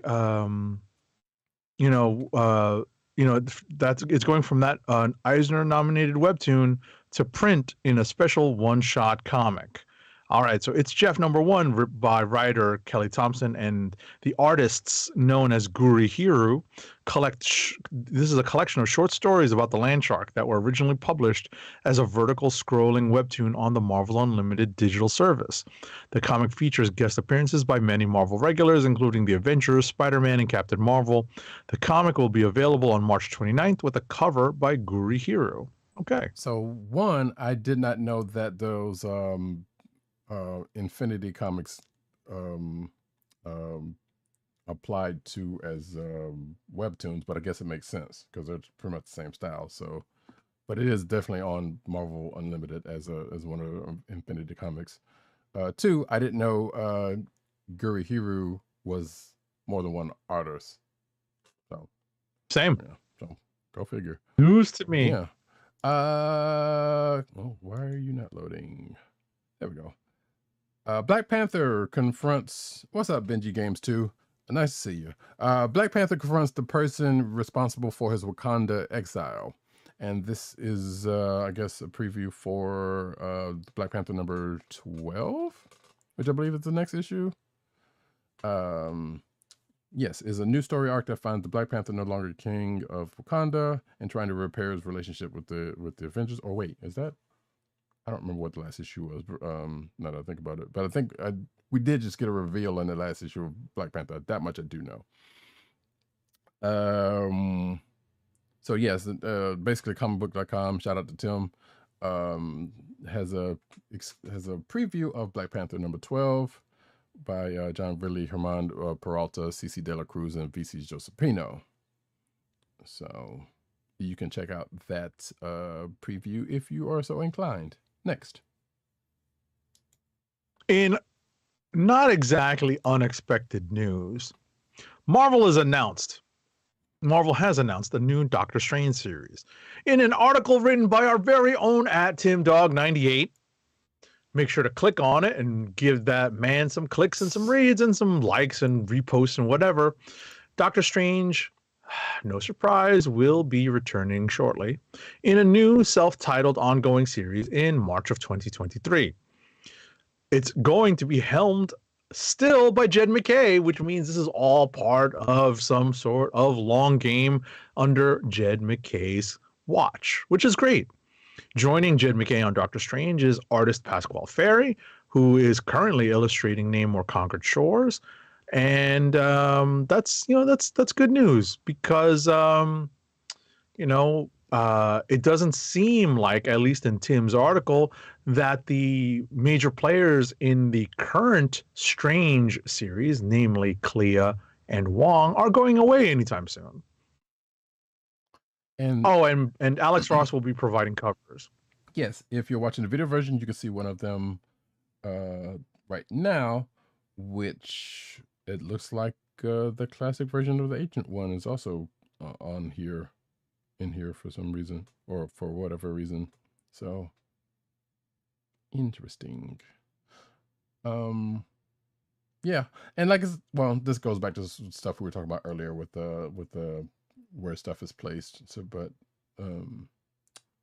we'll see if that even gets addressed. Why? Teenage Mutant Ninja Turtles Usagi Yojimbo crossover Where-When from Stan Sakai coming 2023. So yes, the Turtles and the Samurai Rabbit will once again meet, and Stan Sakai again will write and draw Teenage Mutant Ninja Turtles Usagi Yojimbo Where-When, which is a 5-issue miniseries from IDW Publishing, partnering with Dogu Publishing and Paramount Consumer Products, the owners of the Turtles, and features colors by Hi-Fi.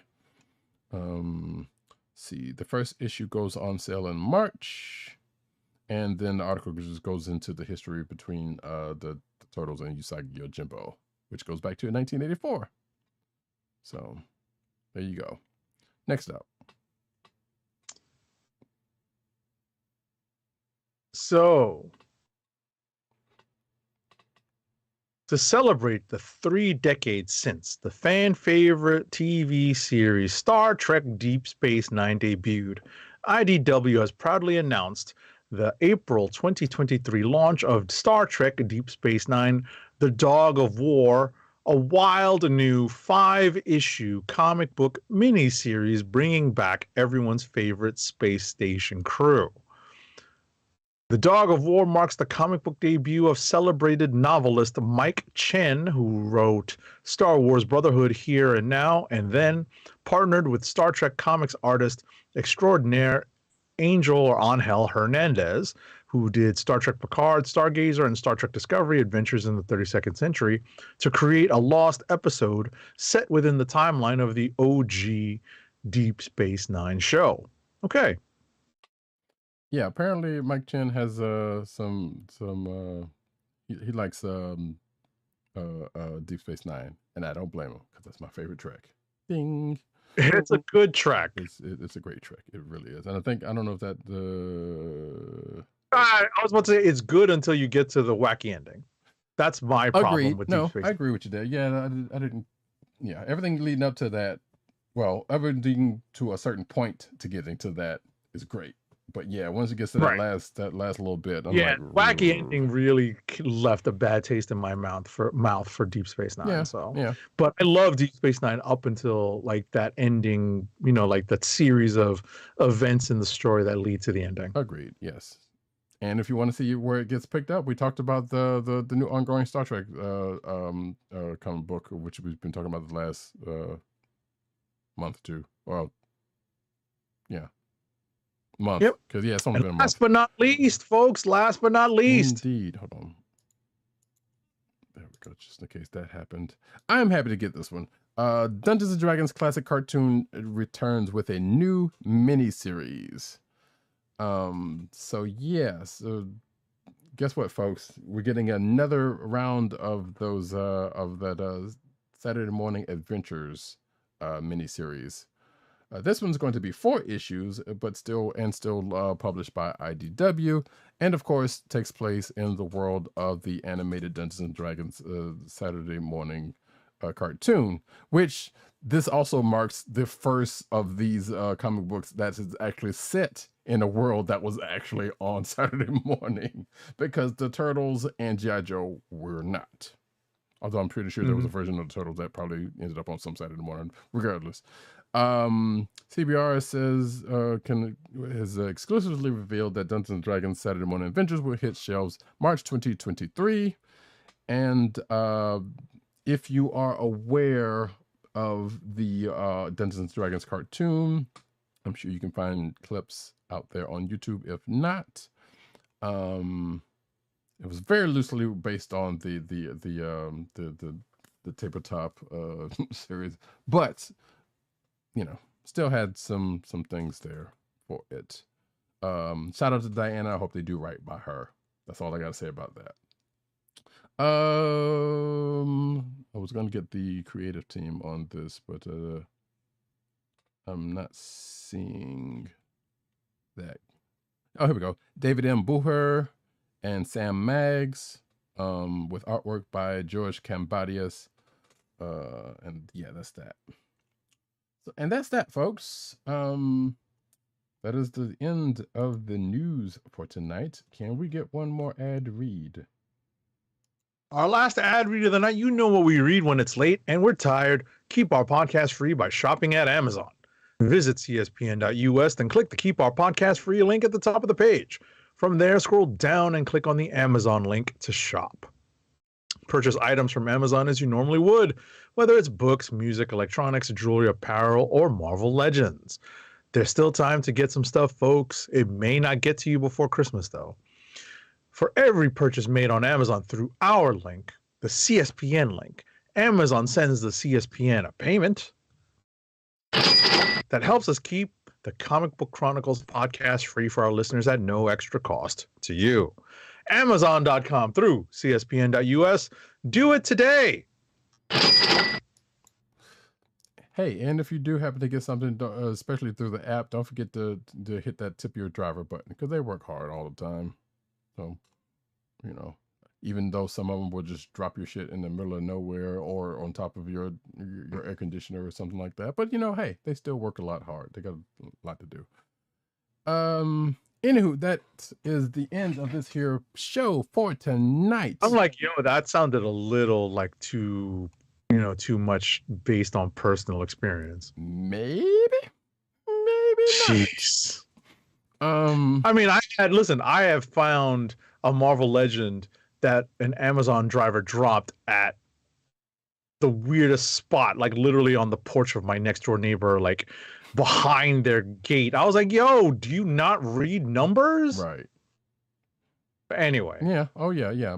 Between my door and the aforementioned air conditioner is a good 4 or 5 feet. So they just like, okay, bloop, and boom. So at any rate, I also back to that last story. I saw that Dungeons and Dragons thing. I was like, okay, now I got some stories that I wouldn't mind doing for the Saturday morning adventures. Since now they're doing Saturday morning, Saturday morning cartoons. There's a couple of them I could think of that would probably be good fodder for that stuff. But I'm sure they've thought of that themselves. But you know what? That's another time because we're ending this show. I have been Roddykat. You can find me at Roddykat on Twitter. You can find me at News Nerds Need on Twitter. You can find me at CB Caps on Instagram. Agent_70 on Twitter and Instagram. PCN_dirt on Twitter. Pop Culture Net on Twitter. PopCultureNetwork.com and some other little sites therein. Tim, DODD98 on Twitter, CB Chron on Twitter, which is the Comic Book Chronicles Twitter account, The Kliq Nation on Twitter, that's TheKliqNation on Twitter, TheKliqNation.com, and of course, the aforementioned comicbook.com, where he's over there writing his face off. You can find this here podcast on Cold Slither Podcast Network, the CSPN.us. Do it today. You can also find this on your podcast place of choice, whether it be Google Play, Apple iTunes, aka Apple Podcasts, Spotify, or the Coastal Podcast Network's SoundCloud page. You can also find this recording every Thursday night, 9:30 Eastern Standard Time, PM, that is, on youtube.com/TheKliqNation and twitch.tv/Comic Book Chronicles. Sorry, folks. But yeah, we'll be back next week. Same bad time, same bad channel. Yeah, no movie protocols, folks. Nope. We're not running out to see Avatar. Hell no. It'll be days before Christmas, and actually, it'll be my mom's birthday, so there may or may not be a show. No, there will be, because that's just about what we're doing is kind of early, but we'll see. There may be a shift in the day. Not a big deal on that, but that will be known then. Not a big deal at all. But with that, folks, this has been the Comic Book Chronicles. Peace. Peace. One. And knowing is half the battle.